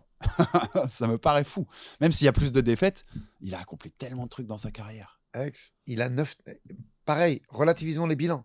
Il a 13-5 au Pride. Ça, c'est bien, mais c'est quand même vieux le Pride. Son bilan UFC, tu sais ce que c'est? Non, je l'ai pas en 9-9. tête. 9-9. Ouais. T'es release maintenant aujourd'hui avec un bilan comme ça. Ouais, ah oui, t'as sans doute release. Il y a des trucs. Alors, je vais pas dire de bêtises, j'ai pas encore préparé sa fiche puisqu'il viendra plus haut. Là, Dis-moi, j'ai la fiche sous les yeux. peut-être je l'ai peut-être dans le prochain épisode. Mais c'est le seul double champion de l'histoire du Pride. Ouais. Champion dans 2 KT. Rien que ça, c'est énorme. Ouais, mais il n'y avait pas de C'est côté au énorme. Pride, Alex. Là. Tu as vu toutes les rumeurs sur les articles, même s'ils essayent de les faire partir. Il y a des mecs qui disaient que des fois les pesées, elles avaient lieu 2 jours avant. Et voilà, ça, Non, mais ça, j'adore le Pride aussi. bienvenue dans l'orga gérée vois par les Yakuza. Tu vois, j'adore le Pride. Je suis hyper fan du Pride, comme beaucoup Non, mais c'est d'entre vous qui regardent et on a acheté les. Mais alors moi, je n'étais pas sur les DVD, même si je les ai achetés quand même pour faire la collection. Je regardais sur Emule, tu te rappelles? Ouais, mais bien sûr. Toi, je t'avais c'était- dit, c'était mon site aussi. les pesées, des fois, Non, mais- arrangées. Le J'entends Pride, c'est un freak show. J'entends le truc des catégories bizarres, mais double champion là et d'aller jusqu'à Ouais, ce que tu non, fais mais quand même à Je l'UFC. t'explique, les hein, mais accomplissements sont et tu verras que énormes. j'ai mis des mecs devant qui n'ont pas fait ce qu'il a fait. J'ai vois, essayé de globaliser. Anderson a des. Puisqu'on parle de spectacle par exemple ou d'images qui restent en tête, mais le KO d'Anderson sur Bisping, l'UFC 100, je crois. Ouais. Mais j'ai aucun highlight de Adesanya qui est au-dessus de ça. Aucun. Je vois ce que tu veux dire. Ça me reste beaucoup plus en tête. C'est UFC pour info, c'est UFC 204. Non, Non, c'est la revanche, C'est la ça. revanche, ça. C'est la revanche quand il perd pour le titre. Ouais. C'est grâce au KO au premier qu'il a. C'est ça. Mais c'est je le vois- 100, je crois. Le premier, je l'ai plus. Et- attends. Je l'ai plus. Attends. Ça doit être le 100. Non, pour moi, oui, il a, tu vois, beaucoup plus accompli qu'un Adesanya. Dans ce que j'entends dans une carrière globale, il a duré beaucoup plus longtemps, dans plein d'orgas différentes. briller partout, même si tu as des défaites. Pareil, tu vois, la victoire de Fedor, ok, mais Bah, c'est t'as en battu 2011, quoi. Oui. C'est en 2011. Fedor a déjà perdu, Tu mais vois? t'as battu Fedor. Ouais. En fait, tu vois, c'est une vie. En fait, quand tu mets sur ton tableau, que tu bats En fait, Fedor et Mauricio Roy, d'ailleurs, pour la ceinture, d'ailleurs. Dan Anderson a Non, pas beaucoup. pour la ceinture, c'était un bonus. Dan Anderson a plus de victoires contre des mecs que j'ai plus haut dans ce classement que n'en a Adesanya. D'accord, mais derrière le run, défaite Machida, défaite Rashad Evans, défaite Victor Belfort, tu vois, j'essaie de le situer. Ah oui, oui. Non, mais Je pense qu'il est. Peut-être que tu peux chipoter, le mettre quelques places devant, mais globalement, je trouve qu'on est assez respecté par rapport aux accomplissements des autres et au nombre de défaites. Quand je disais plus haut, c'est pas non plus un truc. Tu vois, je l'ai pas mis top 10, hein, rassurez-vous, ou un truc comme ça. Mais je l'ai plus haut que ça. D'accord. Ouais. Tu l'as pas aujourd'hui, toi? Non, je l'ai Ok. pas aujourd'hui. Ouais. Ça viendra sans doute la semaine d'après. Mais tu vois, je suis sûr que la moitié, peut-être pas la moitié, parce que je me rends compte avec Instagram et les échanges que j'ai avec la commu, qu'on a quand même des mecs qui connaissent. Hein. Mais vraiment. Notamment, là, tu vois, quand on a parlé de Gan Pereira possible, j'ai eu des avis pointus de mecs qui m'ont envoyé des messages, qui m'ont dit je suis d'accord avec toi, je suis pas d'accord avec toi. Ouais. Donc on a une commu qui connaît. Mais Dan Anderson, c'est quoi dernier combat? Ça parle pas peut-être à tout le monde. T'imagines, dernier combat en grappling, c'est John Jones en 2016, où il se prend un katagatam, un triangle de bras, et UFC, c'est 2016 aussi, c'est Bisping. Oui, c'est le 204, Ouais. C'est ça. Ouais, c'est le combat pour le titre.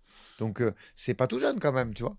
Ah, mais t'aurais battu s'il bat Bisping ce jour-là, t'es beaucoup plus dans la conversation pour être Là, on parle du top 20, voire du top 15. Mais ouais, je sais pas. Alors, le cœur du Pride parle aussi. Mais tu vois, doute. je suis intéressé de voir comment tu l'as classé. On verra ça dans un mois, mais je suis intéressé de voir comment tu l'as classé. Ouais, c'est bien. Tu vois, ça se recoupe. Ça Ouais. se recoupe tout ça. Numéro 38 pour moi. Eh ben, on y est, c'est Big Nog.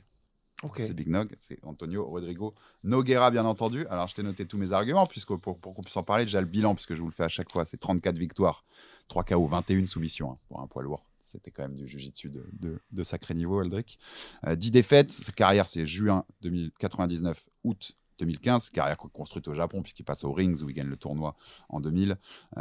Il perd suite 99, tu sais, c'est contre qui, la finale 99. La finale du Rings Dan Anderson. Ah, oui, juste. Ça commence au Pride, donc ensuite ça part vers le Pride. Les 3 premiers combats, c'est Gary Goodridge, Mark Coleman, Issy Ring, pour prendre le titre poids lourd originel du Pride, c'est en 2001. Tu as 8 victoires de rang au départ du Pride. C'est 8-0, c'est 8 premiers combats là-bas. Et donc tu as Bob Sapp, Semi Shield, Dan Anderson aussi. La revanche, où il reprend le titre, et il perd le titre contre Fedor ensuite en 2003. Bob Sapp, c'est un freak show. Mais c'est un délire, Aldric. Qui survit au powerbomb qui prend Il faut Qui recontextualiser. survit Allez voir l'image. Tapez un mec, Sapp, les Big gars, Nog. qui doit faire à peu près entre... Alors, les Japonais, ils avaient dit 170 et 2 mètres, je sais plus combien. Mais à l'époque, je pense qu'il doit faire peut-être 140 kilos, Bob Sapp. 140, tu vois. Donc, Je pense que t'es gentil à 140. Je te il jure. n'était pas très grand, finalement. Ils ont triché sur tout, Ah, les mais Japonais. alors, mais il il était était gros. extrêmement athlétique et chargé comme une mule. Ah oui, là. Mais c'est pareil, il faudra parler de ça. Moi, j'ai mis un mec à titre posthume qui avait pas sa place là-dedans, mais comme il a sacrifié sa vie pour ce sport, je l'ai mis après. C'est Mais les c'est hommages, ça. C'est les hommages Ouais. qu'on rend. Ouais. Mais il faut parler de ça. À l'époque, un Bob Sapp, ça choque personne. Il arrive, mais c'est même pas chargé comme une mule. Vous regardez les images pour ceux qui l'ont pas connu. Et c'est vrai que c'était vraiment dangereux de prendre un mec comme ça. Vraiment dangereux. Mais ça, c'est un. Mais est-ce que c'est un accomplissement ou est-ce que c'est un freak show? C'est ça la frontière. C'est un Parce que le mec, il a 0 sol. C'est un accomplissement dans le freak show. Ah, mais l'accomplissement, c'est de survivre au powerbomb, quoi. Comment tu survis et tu vas soumettre le mec? Bien sûr, une fois que ça C'est part. une ceinture blanche, Bob Sapp. Une fois que ça part là-dessus, la différence de niveau est abyssale entre Big Nog et Bob Sapp. Mais attention, les gars, sur le sol. ne vous méprenez pas. C'est un freak show, mais c'est quand même un gars qui a battu Ernesto Houst. En K1, tu te rappelles? Oui, tout à fait, ça frappe le plomb. Tu vois? 99% des poids lourds, ils sont éteints sur le, ils sont éteints sur le powerbomb. ring, puisque C'était un ring, c'est à un ring. Ils se relèvent pas de ça. Le mec Après, se relève là, et j'ai il envie va de te dire, gagner. c'est comme la projection de Coleman et de Randleman d'ailleurs sur Crocop et de Coleman sur Fedor. C'est-à-dire, ça, c'est de la chance. Tu lances une pièce en l'air, ta nuque s'écrase sur le sol, soit elle casse et tu dors et t'es tétraplégique. Tu vois ce que je veux dire? Là, honnêtement, c'est triste de parler mais comme ça, mais là, c'est toi et ta chance. Hein. Mais il le fait pas qu'une fois. Le combat de Crocop de 2003, qui est quand même qui est élu combat de l'année. Si vous n'avez pas jamais vu Crocop Big Nog, tapez ça aussi. Où il prend le titre intérimaire du Pride. Il perdra l'unification dans la revanche contre Fedor, c'était la finale du Grand Prix 2004. Mais tu te rappelles du scénario de ce combat-là? Mais c'est pareil. Bien. C'est quoi ce menton? C'est quoi ce cyborg là qui survit à tout et qui ensuite va terminer le mec? C'est des émotions, ces combats-là, qui sont incroyables. Ça, et on en parlera après, ça, tu me fais une transition parfaite avec mon prochain gars. Ça, c'est des mecs, moi, pour qui j'ai beaucoup de compassion. Heureusement qu'il y a des émirs saoudiens et émiratis, pardon, pas saoudiens, émiratis qui leur ont donné un peu d'argent, qui ont fait des gyms. Il y avait un Team Nogueira, tu sais, à un moment à Dubaï. D'ailleurs, il y est toujours, même s'il a beaucoup moins de succès qu'auparavant. Et parce que c'est des mecs qui ont pris beaucoup de coups, qui ont laissé beaucoup d'années de vie dans le ring et la cage, et qui n'ont pas pris tant d'oseille que ça. Donc ça, c'est le côté... Il a fait de ses guerres. Ouais. Ça, c'est le côté un peu triste du sport de cette époque-là, des années 2005, 2010, 2015. C'est qu'il a perdu presque un œil, lui aussi. Il voit quasiment plus. Ils ont perdu des années de vie. Et ils sont pas à l'abri. Voilà. Aujourd'hui, ils sont pas à l'abri. Moi, je l'ai encore vu il y a pas très longtemps. Il coachait un adversaire d'Axel Sola au Brave à l'époque. Ils sont pas à l'abri de l'argent. Tu vois. Ils sont pas à l'abri de tout. Et ils devraient l'être. Avec ce qu'ils ont laissé comme santé, ils devraient l'être. Complètement d'accord. Et je te dis, pour moi, il mérite d'être au moins à cette place-là. J'ai même hésité à le mettre plus haut, mais il y a des... ensuite, avant la revanche contre Fedor, on en parlait tout à l'heure, il y a Kharitonov sur le CV. Mais oui, mais je suis d'accord avec toi, mais je te dis, moi, je suis obligé de la mettre entre parenthèses, cette période Pride, parce qu'elle est spéciale. Non, mais t'as des mecs aussi, avant la fin de son run au Pride, il bat aussi deux mecs que t'as déjà eu dans ton top, Aldric. Fabricio Verdum, Josh Barnett. Ça aussi, c'est sur le CV. Une petite croix. Quand tu commences à l'UFC 2007, tu disais le run à l'UFC est beaucoup moins marquant. Mais il y a quand même le deuxième combat, c'est le titre intérimaire contre Tim Sylvia. Il le prend. Alors, il le perd derrière contre Frank Mir. Tim Sylvia. Mais t'as un accomplissement. Tu vois, sur la ligne accomplissement. Tu peux redire le nom, s'il te plaît, une fois. Tim Sylvia. T'as un titre intérimaire à l'UFC après avoir été champion au Pride. Mais on parle d'adversaire. Et il bat un mec que moi j'ai dans mon top. Il bat Randy Couture. Ouais. Ça, par contre. Après, est-ce qu'on peut recontextualiser? Couture, c'est un 93 qui monte en poids lourd et qui doit flirter avec les 100 kilos. C'est 2009, c'est un combat fabuleux aussi pour ceux qui l'ont pas vu. Mais tu vois, sur le CV que je te disais. Et il est monté parce que c'était facile de monter à cette époque, Alex. Les mecs Couture, il aurait jamais dû monter. Non, mais ça on peut l'entendre. Mais sur le CV, t'as un nom qui est... À l'UFC, t'as au moins un nom qui fait quand même plaisir, tu vois, qui renforce un peu le CV. Ça, c'est vrai. Bon, derrière, oui. Et puis les défaites, t'as du Frank Mir, t'as du Velasquez. Bon, Velasquez. Kane, c'est Kane. Kane, c'est Kane, quoi. Et puis au-delà, en fait, de ses accomplissements, parce qu'à la limite, ça, je peux entendre les arguments contre. Mais en fait, c'est un poids lourd différent. Parmi les poids lourds qui m'ont fait kiffer, c'est un poids lourd différent de tout le monde. C'est le niveau de jiu-jitsu. Mirko, tu l'as pas mis toi encore dans ton top? Non, il viendra. Il viendra. Le niveau de JJB, enfin tu vois, je le disais, c'est 21 soumissions, comme il retourne ces trucs contre Saab, contre Crocop, contre d'autres, il est fabuleux pour un poids lourd. Le sol de ce mec-là pour un poids lourd, c'est que toi qui aimes le sol. Non, mais oui. Est-ce que tu as revu? Mais franchement, je te dis, pour moi, Verdum était plus fort au sol, même s'il l'a battu, même si tout ce que tu vois, Verdum, parce qu'on a mais sinon, depuis que Big Nog, milieu des années 2000 là, à part Verdum, je peux te l'accorder. T'as revu un mec avec ce niveau de sol en poids lourd? Alors, tu trouveras pas. Alors, spoiler, tu trouveras pas. Oui, mais non. C'est-à-dire qu'en niveau de sol, grappling, des mecs qui sont arrivés à l'UFC, il y en a plein, ne serait-ce que Bouchécha. Ok, non mais adapté au MMA. Capable de prendre. Voilà. Parce qu'en fait, il faut deux choses. Il faut le talent et il faut le courage. Parce que travailler sur le dos, avec les coups de coude, avec les marteaux, avec des individus de 115 ou 117 ou 120 kilos qui te tapent, il faut pas que le talent, il faut le sol et le courage qui va avec. Oui, je parlais bien adapté au MMA, bien entendu. Tu as raison. Après, ça garde le niveau de sol, il n'était pas pareil. C'est-à-dire qu'il fait quand même des trucs, les mecs, ils plongent dedans, le triangle, tu vois. Oui, et puis il est face à des mecs qui n'ont pas de réponse à ça. Merci. Parce que tu es aussi en poids lourd et parce que tu es à une époque où il ne travaille pas du tout ça. Mais ça garde sur le dos, ça garde offensif. Non, puis même, ce qu'il a été capable d'amener. Je veux dire, ça a été, il avait un jeu hyper développé où ça passait de la Kimura à l'omoplata. Tu vois ce que je veux dire? Il était déjà capable de faire des trucs de fou. Tu vois, vu que les poids lourds ont jamais beaucoup évolué sur ce niveau de sol, on en parle souvent quand on parle de la catégorie poids lourd.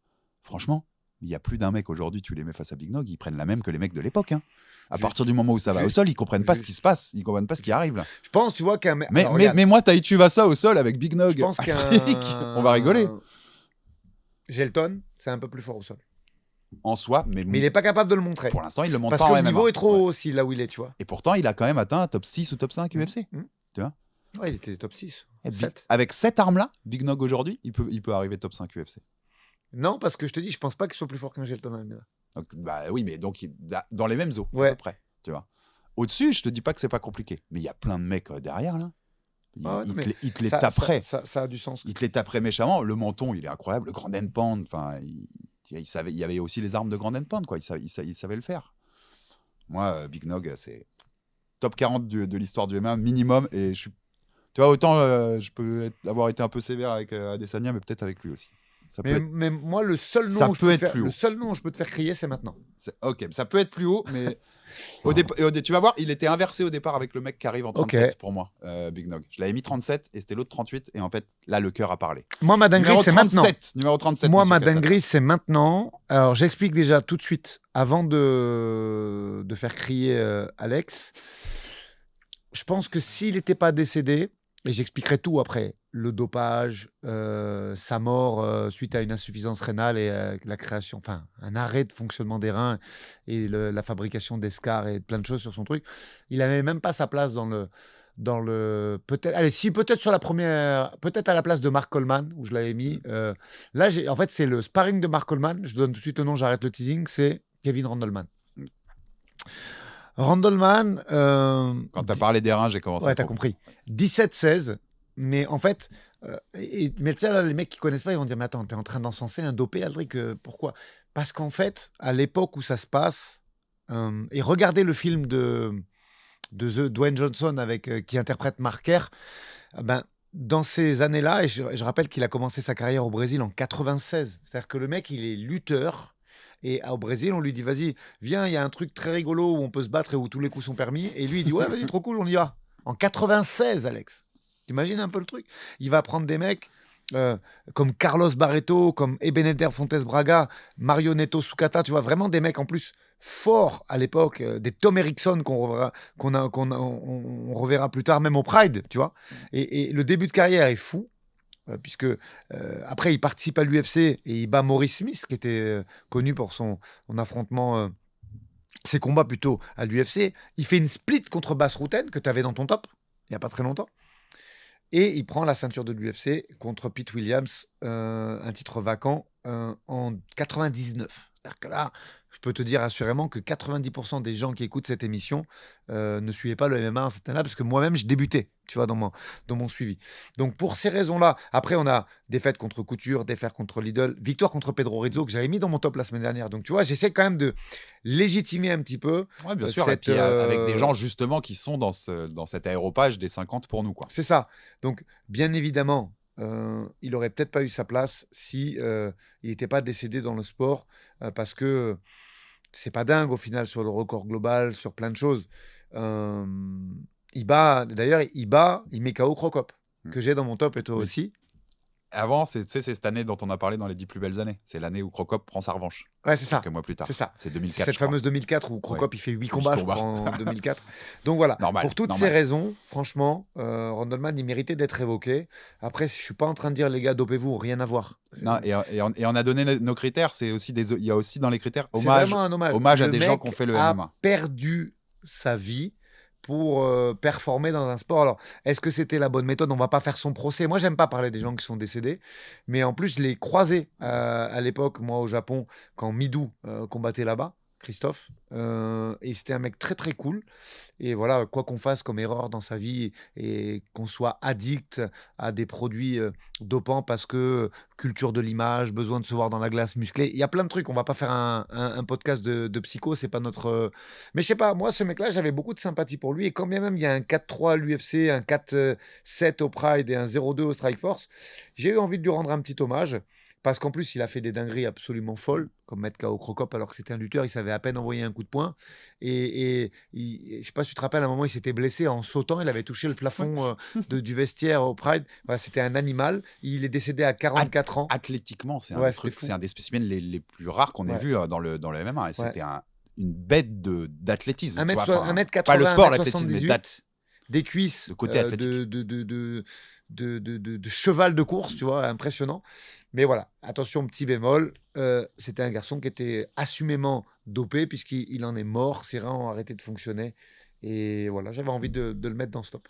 Ouais, non, je prends. Tu hurles pas alors? Non, je hurle pas. Je l'ai pas mis, mais je hurle pas. Ça fait partie de nos critères hommages, nos critères des Ouais. mecs que tu peux citer. Et qui tu sais que bah, quand on fait les CV de certains des mecs du top, quand tu vois Kevin Randleman, tu la notes la victoire. Tu vois, c'est ce que je disais C'est tout à ça. l'heure. Elle est dans le CV, dans la C'est partie ça. positive. Donc, non, je hurle pas. Je m'étonne un tout petit peu. Voilà, sans Je hurler. m'interloque. Numéro 37 pour moi, mais tu vas voir que moi, rien qu'aujourd'hui, tu as des mecs qui ont pris des places juste par le cœur. Quoi. Ok. Vraiment. Numéro 37, en fait, j'ai pas changé avec les autres, il arrive juste après l'autre. Numéro 37, c'est Tito Ortiz. Ok. Ouais. Tu l'as plus haut? Mm. Ouais, ok. Tito Ortiz, alors pour les plus anciens, c'est bilan en MMA, c'est 21 victoires, 12 défaites. Je spoil, il est dans mon top 30. Carrière entre mai 97 et décembre 2019. Ça commence à l'UFC 13 contre Guy Mesguer. Donc, c'est les carrières qui commencent à l'UFC. On a dit c'est des choses qu'on ne reverra plus. Hein. C'est cette époque-là.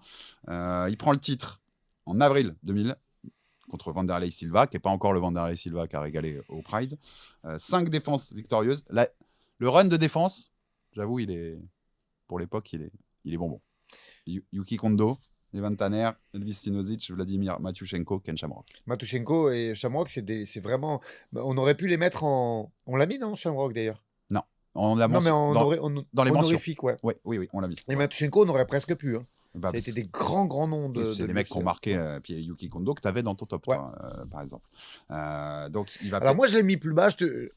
Ça corrobore ce que tu dis. Pourquoi je l'ai mis plus bas? Parce que pour moi, un mec, quand en plus il incarne le visage d'une organisation, et Ortiz, c'était le visage de l'UFC à une époque. Oui, avec Lidl et Couture.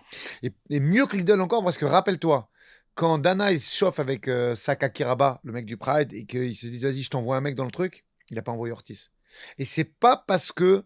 Oui, tu vois parce que. Bah, c'est pas parce qu'il était sûr que Lidl après gagné, c'est qu'il a préféré sacrifier Lidl. Voilà, il est le visage juste avant, et après, il y a la bascule où c'est Lidl qui devient le visage. Mais au moment où il y a le Pride GP en 2000. 2003. En 2003. Ouais, en 2003, parce que celui de 2000, c'est Coleman, pardon. Ouais. Il préfère sacrifier Lidl. Ouais, non, ça, je vois totalement. Parce que Ortiz, ça incarne trop le visage et de 2003, l'UFC. c'est le moment où Ortiz est sur ce run de 5 défenses et où il le perd contre Couture. Exactement. Le titre. Tu vas perdre ensuite contre Lidl aussi, contre Chuck Liddell. Et tu as une série de 5 victoires qui est très belle aussi. Patrick Coté, Vitor Belfort, Forrest Griffin, Ken Shamrock 2 fois. Bon, Ken Shamrock commence quand même déjà sur la première série, on commence quand même à être très fort sur la fin, pour le coup. Et il est rebattu par Lidl pour le titre, toujours light heavyweight, c'est en décembre 2006, cette année-là. Non, après, c'est rincé, à partir de 2005, il n'y est plus trop. C'est l'UFC 66, décembre 2000. Ça a longtemps été le... Shamrock, c'est pas l'UFC 50 je me rappelle qu'il y avait une espèce de double DVD de fou, un truc comme ça. Si, ça doit être ça. Et le 66, tu sais que c'est resté très longtemps le pay-per-view qui avait généré le plus d'argent dans l'histoire de l'UFC, ce Lidl Ortiz. C'est pour ça que je te dis, moi je les vois plus bas parce que c'est des visages. Là vraiment on est sur des stars qui ont aidé. Si l'UFC aujourd'hui pèse, combien il a dit qu'il pesait, Dana? 23 milliards. 23 milliards, c'est quand même grâce à ces mecs-là. Ouais, non mais en fait, moi il y est. Il est là et pas vers les 50e places parce que c'est un visage. Sinon tu l'aurais pas mis dans le top 30. Non. Bah là, je l'ai même pas dans le top 30. Non, je l'aurais pas mis dans le... si c'est pas le visage que c'est à l'époque, je l'aurais pas mis dans le top 40. Ok. Mais je peux entendre qu'on le mette plus haut. Ça en a parlé, mais derrière, donc qu'on finisse juste la carte, mais t'as un draw contre Rashad Evans, puis après c'est beaucoup de défaites. Ouais. T'as beaucoup de défaites. T'as une victoire contre Bader à un moment, en 2011, là, mais c'est pas encore le Ryan Bader. Non, mais t'as Machida, Griffin encore, mais ça c'est les défaites. Matt Hamill, Rashad Evans, le frère de Big Nog, Lil Nog, et Forrest Griffin. Après, en fin de parcours, on n'en parle même pas. Chael Sonnen au Bellator, mais les deux sont. La fin, elle est épade. Il bat même Chuck Liddell en 2018 dans un combat organisé par Oscar de la Hoya. Il bat enfin Chuck Liddell, mais là on est chez. Elle est épade, la fin. Là, elle est très épade. Elle est très épade. Il a fini d'ailleurs, c'est marrant, j'avais oublié ce truc-là, mais sa carrière elle finit en 2019, c'est contre un catcheur qui s'appelle Alberto Del Rio, qui venait de la WWE. Oui, qui était masqué. Et il finit contre un catcheur mexicain, mais dans un combat de MMA. Mais je crois qu'attention, Del Rio, il n'avait pas pris Crocop aussi, où il se fait éteindre sur un high kick. Je crois pas. Franchement, je connais pas la carrière du mec Del Rio. Là. Moi, il me semble que Crocop, il l'a été en Pride Bushido. C'est Alberto Del Rio, mais oui. Tu le moi, je connais pas le catch, mais non, je crois pas. Mais je suis quasiment sûr. Ce que j'ai lu, il venait du catch il y a pas longtemps à ce moment-là. Ou alors Crocop, donc à cette époque-là, il le prend. Attends, je suis en train de regarder. Ça. Moi, il me semble qu'au Pride Bushido, Crocop, il était un mec masqué aussi. Non, mais il est pas. Moi, sur la photo que j'ai vue, il est pas masqué. Je sais pas s'il avait un masque quand il catchait, mais sur la photo que j'ai vue en MMA, de toute façon en MMA, il a pas de masque le mec. Alberto Del Rio. Ensuite, il a fait un peu de politique, Ortiz. Bon, ça, il a un peu dérivé, notre ami. Il est un peu devenu fou. C'est le deuxième plus grand nombre de défenses de l'histoire des light heavyweight.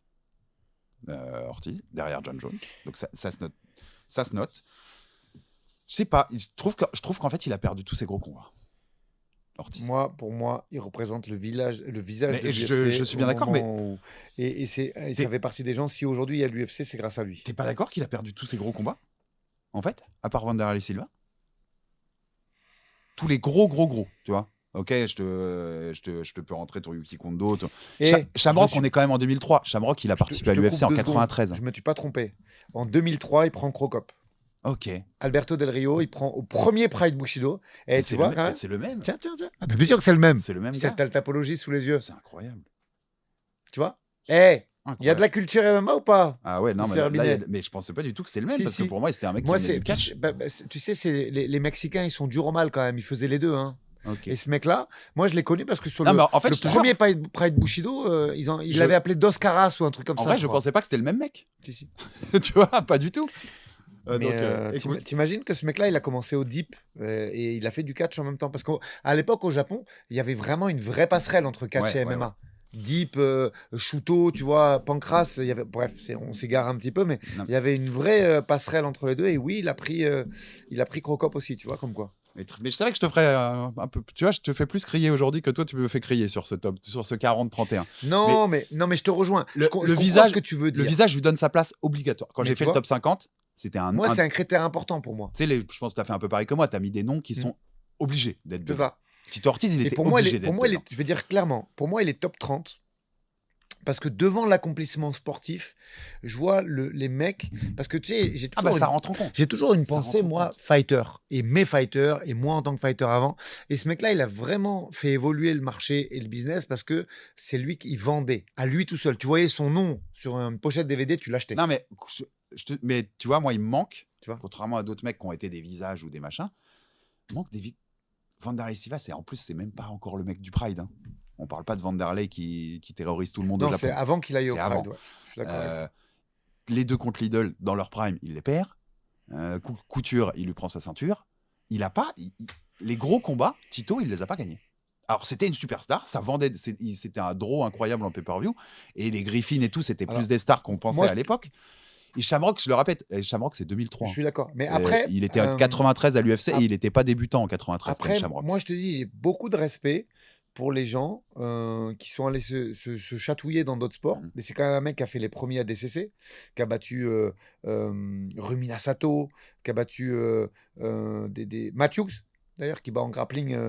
Mais comme c'est-à-dire, c'est une des différences qu'on a eues, c'est que moi, je me suis vraiment focus que MMA sur mon classement. Ça, plus, moi, je suis désolé, hein, mais Wanderlei, Kondo, Tanner, Sinozik, même Matushenko et Rochamrock derrière, c'est ouf ce qu'il fait. Je trouve qu'à cette époque-là, parce qu'en fait, toi, tu me l'as résumé vite fait comme ça, mais non, Alex, de 2002... Il y a 3 ans de domination sur la KT. Et donc, tu as battu les meilleurs mecs que tu avais à l'époque. De 2000 à... Pendant 2 ans, c'est le visage du MMA mondial. Je sais pas si tu vois ma nuance. C'est que 2 ans, tu veux dire. Il gagne des gros combats, mais il perd tous ses plus gros combats. Ouais, je vois ce que tu veux dire. Après, à l'époque, ils n'étaient pas très nombreux, mais c'est vrai que Lidl, fallait se le farcir quand même, tu vois. Lidl. Puis moi, j'aime bien parce que c'est un des premiers... Pareil, Lidl 2004-2006, c'est chaud. C'est ça. Enfin, 2007 même, c'est très chaud. Et tu vois, moi, j'aime bien aussi parce que il a construit ce MMA moderne. Il est arrivé avec des game plans où ça take down, où ça travaille au sol, où ça cache contrôle déjà. Tu vois. Moi, j'aime bien, moi, pour ça. Moi, il y a un truc que je nuance sur ce que tu viens de dire, c'est le visage de l'UFC. Entre 2000 et 2003, je suis d'accord avec toi. Ouais. C'est pas le visage du MMA mondial. Parce que si, mais oui et non, parce que le Pride, il est diffusé chez nous beaucoup grâce à Grégory Huot et à Bertrand Amoussou mais je mets au même niveau. Briggs, tu vois, mais dans le monde, c'est pas comme ça. Les gens, ils regardent encore beaucoup. Ils regardent déjà l'UFC dans le milieu du MMA, tu vois. Ça se regarde pas beaucoup. Plus que le Pride. Parce que le Pride, c'est quand même confiné. Nous, on a toujours eu un lien avec le Japon. Oui, mais tu vois, le Brésil avait un gros lien. Dans les 2 des plus gros pays de MMA de l'époque. Ouais. Les Brésiliens regardaient les deux. Japon et Brésil. Moi, pour avoir échangé avec les Brésiliens, comme il y avait aussi des Braises à l'UFC, même si c'était pas énorme, le ça Brésil regardait les deux. Mais ça regardait les deux. Donc, un Sakuraba, des mecs comme ça, Big Nog, déjà, ça commence un Non, peu non, fait c'est pas d'or. faux. Ils sont à ces niveaux-là. Hein. C'est le visage de l'UFC, ça j'entends. Mais du MMA mondial, on n'est pas encore sur l'UFC mastodonte dominant comme Non, aujourd'hui. non, mais c'est vrai. Ça, c'est Donc, vrai. je peux les mettre plus bas. Numéro 36, Aldric. Avançons. Eh ben là, j'ai fait mon petit retour. C'est Judo. Henri. Ah, ok. Il est là, Henri. On va pas passer 10 ans dessus. Non, parce que- on en a parce parlé à que l'épisode on d'avant. en a déjà parlé, mais Mais quand- qu'est-ce qui fait que tu l'as Alors, re-rentré Donne-moi fait, ça en si 2 tu minutes. veux, je regarde vite fait, je me dis quand même, le mec, tu sais que là, il repart en lutte contre Rija Faber. Oui, au RFA, là. Ouais, Ouais. je me dis, ce mec-là, quand même, c'est complètement fou, tu vois. Il a un mec en plus qui a fait le pont entre les Jeux Olympiques et le MMA, même si on a eu. J'aime pas sa façon de parler, j'aime pas sa façon j'aimais pas du tout son intervention entre Rose et Manon parce qu'il a entraîné Rose. Voilà, il y a plein de trucs qui font que je n'apprécie pas ce gars. Et c'est pas que Manon, hein, c'est général. Ses prises de position sur le net m'énervent. La façon dont il parle des fighters qu'il a pas voulu entraîner, ça me plaît pas parce que ça les dénigre. Il y a beaucoup de choses que j'aime pas chez lui. Néanmoins, T'es obligé de reconnaître. tu es quand même obligé de reconnaître un mec qui a eu et une médaille olympique autour du cou et 2 ceintures de l'UFC dans 2 catégories différentes. Mais quand même, donc sur tous les doubles champions de l'UFC, c'est le premier que tu mets comme moi. Ouais. Tu peux pas le mettre plus haut. Non. Ouais. Après, la Parce fin. que ça, c'est marrant, c'est l'inverse de Tito. Il a gagné ses plus gros combats en MMA. C'est ça. Il a battu DJ, il a battu Cruz. Ouais. Il y a le premier mot, quand même. Ouais, j'allais dire, mais lui, il a battu DJ. toutes ses victoires dans ses plus gros combats, il y a toujours une astérix. Comme je l'ai expliqué moi dans mes arguments c'est compliqué. la fois d'avant. C'est compliqué. Mais effectivement, sur les double champs, c'est le premier. C'est le premier qui vient. Même s'il est champion olympique, même si tout. Mais quand même, je me suis dit, c'est pas honnête de le mettre et de pas le mettre par rapport à ce qu'il a accompli. Donc on passe pas plus de temps dessus, je te repasse la patate chaude, mais il fallait quand même en parler parce que mine de rien, ça gagne. JO plus 2 ceintures UFC, tu peux pas le boycotter. Le teasing de pourquoi tu vas crier. J'en ai 2 autres des doubles champions UFC aujourd'hui. Là, aujourd'hui? Ouais. 2 autres. Ok. Numéro 36 pour moi, monsieur Aldric. Et là, c'est le cœur qui parle. Vraiment, il est plus haut que ce qu'il devrait être. Takano Origomi. Que toi, tu m'as mis dans les plus belles années du MMA. Là, le cœur lui a fait gagner 15 ou 20 places. Je te le dis direct. On vous refait juste la carrière de qui il est, le japonais. C'est 36 victoires et 15 défaites en MMA. Carrière entre novembre 98 et juillet 2018. C'est les 20 ans de carrière, ça, une nouvelle fois. Le seul champion lightweight du Pride, parce qu'il n'y en a eu qu'un, avec une défense du titre. C'est vainqueur du Grand Prix lightweight du Pride avec la finale mythique contre Hayato Sakurai. Il remporte ce combat des Japonais mythiques, Sakurai que tu avais toi dans ton top et que moi j'ai failli rentrer. Un des 4 seuls à gagner titre et Grand Prix au Pride, mais bon, le titre était donné avec le Grand Prix, donc ça va. Plus grande série de victoires de l'histoire du Pride. 10. J'en ai d'autres qui va te plaire parce que je sais que tu aimes bien quand il y a les deux. Il est champion au Pride et il est champion au Shooto. Avec une défense. C'est le record de série de victoires au Shooto. 12. Ouais. De suite. En 2005, c'est le combattant de l'année pour tous les Sherdog, les Fight Matrix, tous ceux que vous connaissez aujourd'hui. KO le plus rapide de l'histoire du Pride. Ralph Gracie, 6 secondes. Ralph, je me rappelle très bien. 2005, il a aussi le Fight of the Year au Pride contre Tatsuya Kawajiri. Il arrive trop tard à l'UFC, on va pas se mentir. Il est en 4-9 à l'UFC. Il y a beaucoup de défaites, des Kenny Florian, Clay Guida, Ned Diaz. Ned Diaz qui permet de rappeler. Il arrive trop tard à l'UFC ou il n'arrive pas dans la bonne KT à l'UFC? Ça aussi, c'est une question à se poser. Les deux se valent. Je suis d'accord avec toi. Mais tu vois, il arrive en 2010. Il a commencé, j'ai dit, en 98. C'est quand même après 12 ans de carrière. Le meilleur Gomi, il est de 2005, quoi. 2005, moi, je pense, Alex, que c'est pas une question d'arriver en retard, c'est une question de KT de poids. Et les Japonais, ils étaient très mauvais là-dessus à cette époque, tu vois. Donc, attends, je suis en train, parce que je l'avais noté ça. À un moment. Il va perdre contre Diego Sanchez aussi. 1m73, Alex. Oui, est-ce que pour le gabarit qu'il a, est-ce que c'est un poids de lightweight? C'est une question. Non. Est-ce que c'est un gabarit de lightweight? Parce que il y a des lightweights d'1m70, mais ils sont Tsaroukian. Il est énorme. Lui, il n'a pas le physique de Arman. Non, il n'a pas ce physique-là. Non, je suis laissé. Donc, est-ce que c'est un 61? Est-ce que c'est un mec qui a le physique?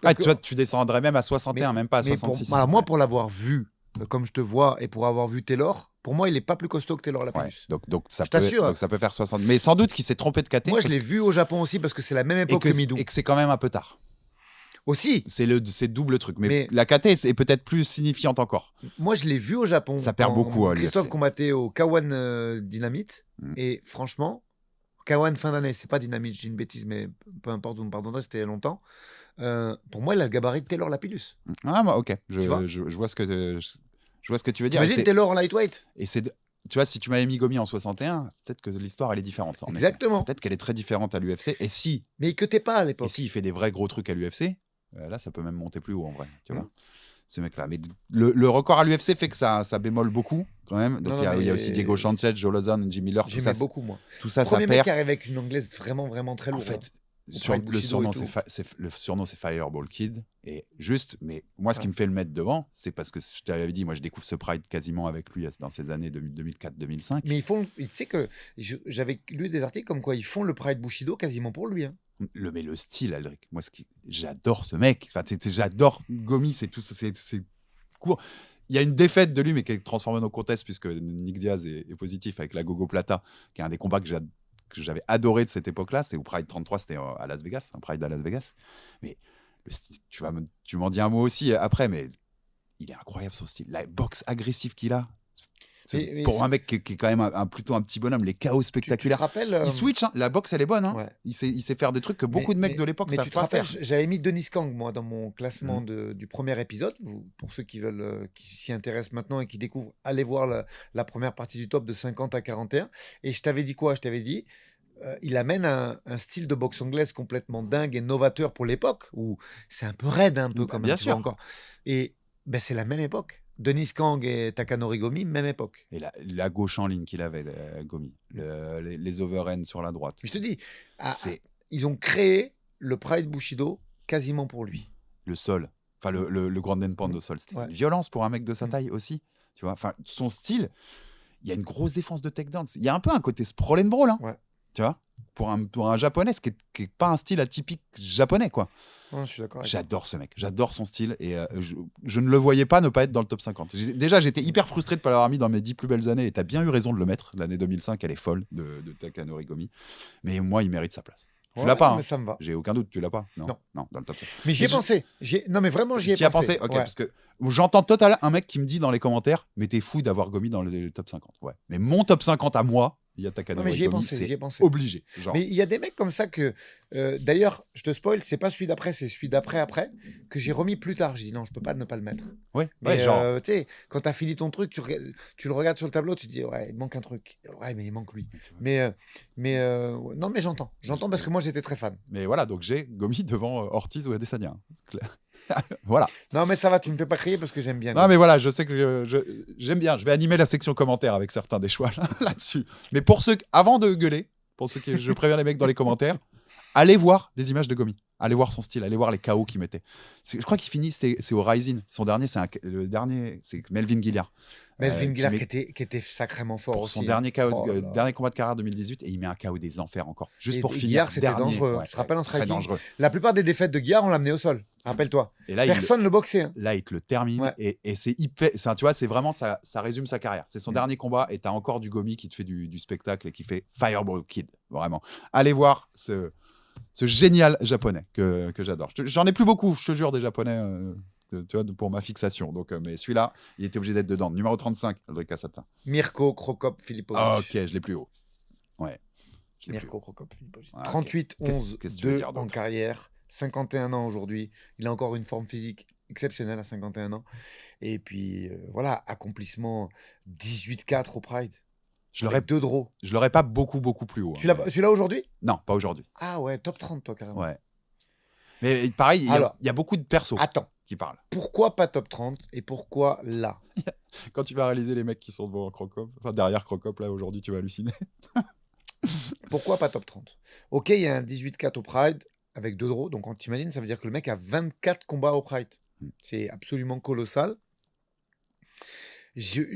Même si je l'ai regardé avec beaucoup de yeux admiratifs, le Pride, il faut le prendre avec des pincettes. Il faut aussi ramener le run à l'UFC. Parce que là, on peut pas trouver. Autant Gomi, on peut lui trouver l'excuse du gabarit de Taylor Là, et c'est tout pas ça. le cas. Autant là, il n'y a pas cette excuse-là et c'est 5-6 à Ouais. l'UFC. Il est battu notamment par Sheik Congo. Chez Congo. Même s'il y a un 6-0 au Rising, même s'il y a un 0 au Dream, c'est vrai que globalement, tu prends Crocop au Japon, il est quasiment imbattable. Hormis Fedor et Randleman, il est quasiment imbattable. Maintenant, le run à l'UFC fait que tu tu dois le laisser à sa place. Et pour moi, ça vaut pas beaucoup plus haut. Je comprends, à quelques places près, on se fâche pas Oui, sur oui, ces non, trucs-là. non, on sera. Mais voilà, accomplissement exceptionnel, carrière de folie, mais quand même le run à l'UFC, même si. Donc, pour info, lui, il a fait Pride, UFC, puis après, il est retourné au Rising sur la version un peu, pas édulcorée, mais la version du Pride qui restait, quoi, un peu moins glorieuse quand même, disons-le clairement. La Rising, c'est pas le Pride. Euh, En fait, moi, c'est les émotions qui me le font mettre plus haut. Parce que c'est une des bêtes mythiques, moi, de mon histoire avec le MMA. Sa jambe gauche, Ouais, après, il y a pas mal de mecs qui Tu l'a vois, battu, qui étaient pas des. Au Pride, il a pris beaucoup de mecs qui faisaient 90 kilos, comme Vandalay, tu vois, et tout, tu vois. tu Donc, vois, puisque c'est un striker que j'avais dans le stop aujourd'hui ouais. et que beaucoup considéreront que j'ai trop bas, mais il m'a beaucoup plus fait rêver qu'Adesanya. Je te jure. Mhm. Et je mets pas, et je peux, tu vois, je peux comprendre Adesanya, vu l'époque où il a combattu à l'UFC, de dire c'est plus impressionnant d'avoir été champion à l'UFC avec tant de défense que d'avoir fait le run qu'il a fait au Pride. Ok, complètement d'accord. Mais il n'y a pas non plus un monde d'écart. Ah, quand même. Il n'y a pas un monde. Non, mais il n'y a pas un truc. C'est pas devenu d'un coup, ou en 2013, ou je sais pas quoi, d'un coup, l'UFC, c'est devenu que des Super Saiyans, tu vois. Il y a aussi des combattants, quand je dis moyen, c'est pas moyen, mais il y a aussi des mecs qui sont à l'UFC, qui vont loin, qui sont moins bons que des mecs qui sont en dehors de l'UFC. Bah, surtout quand tu vois. Alors, justement, mais ce que tu dis là, ça sert aussi à.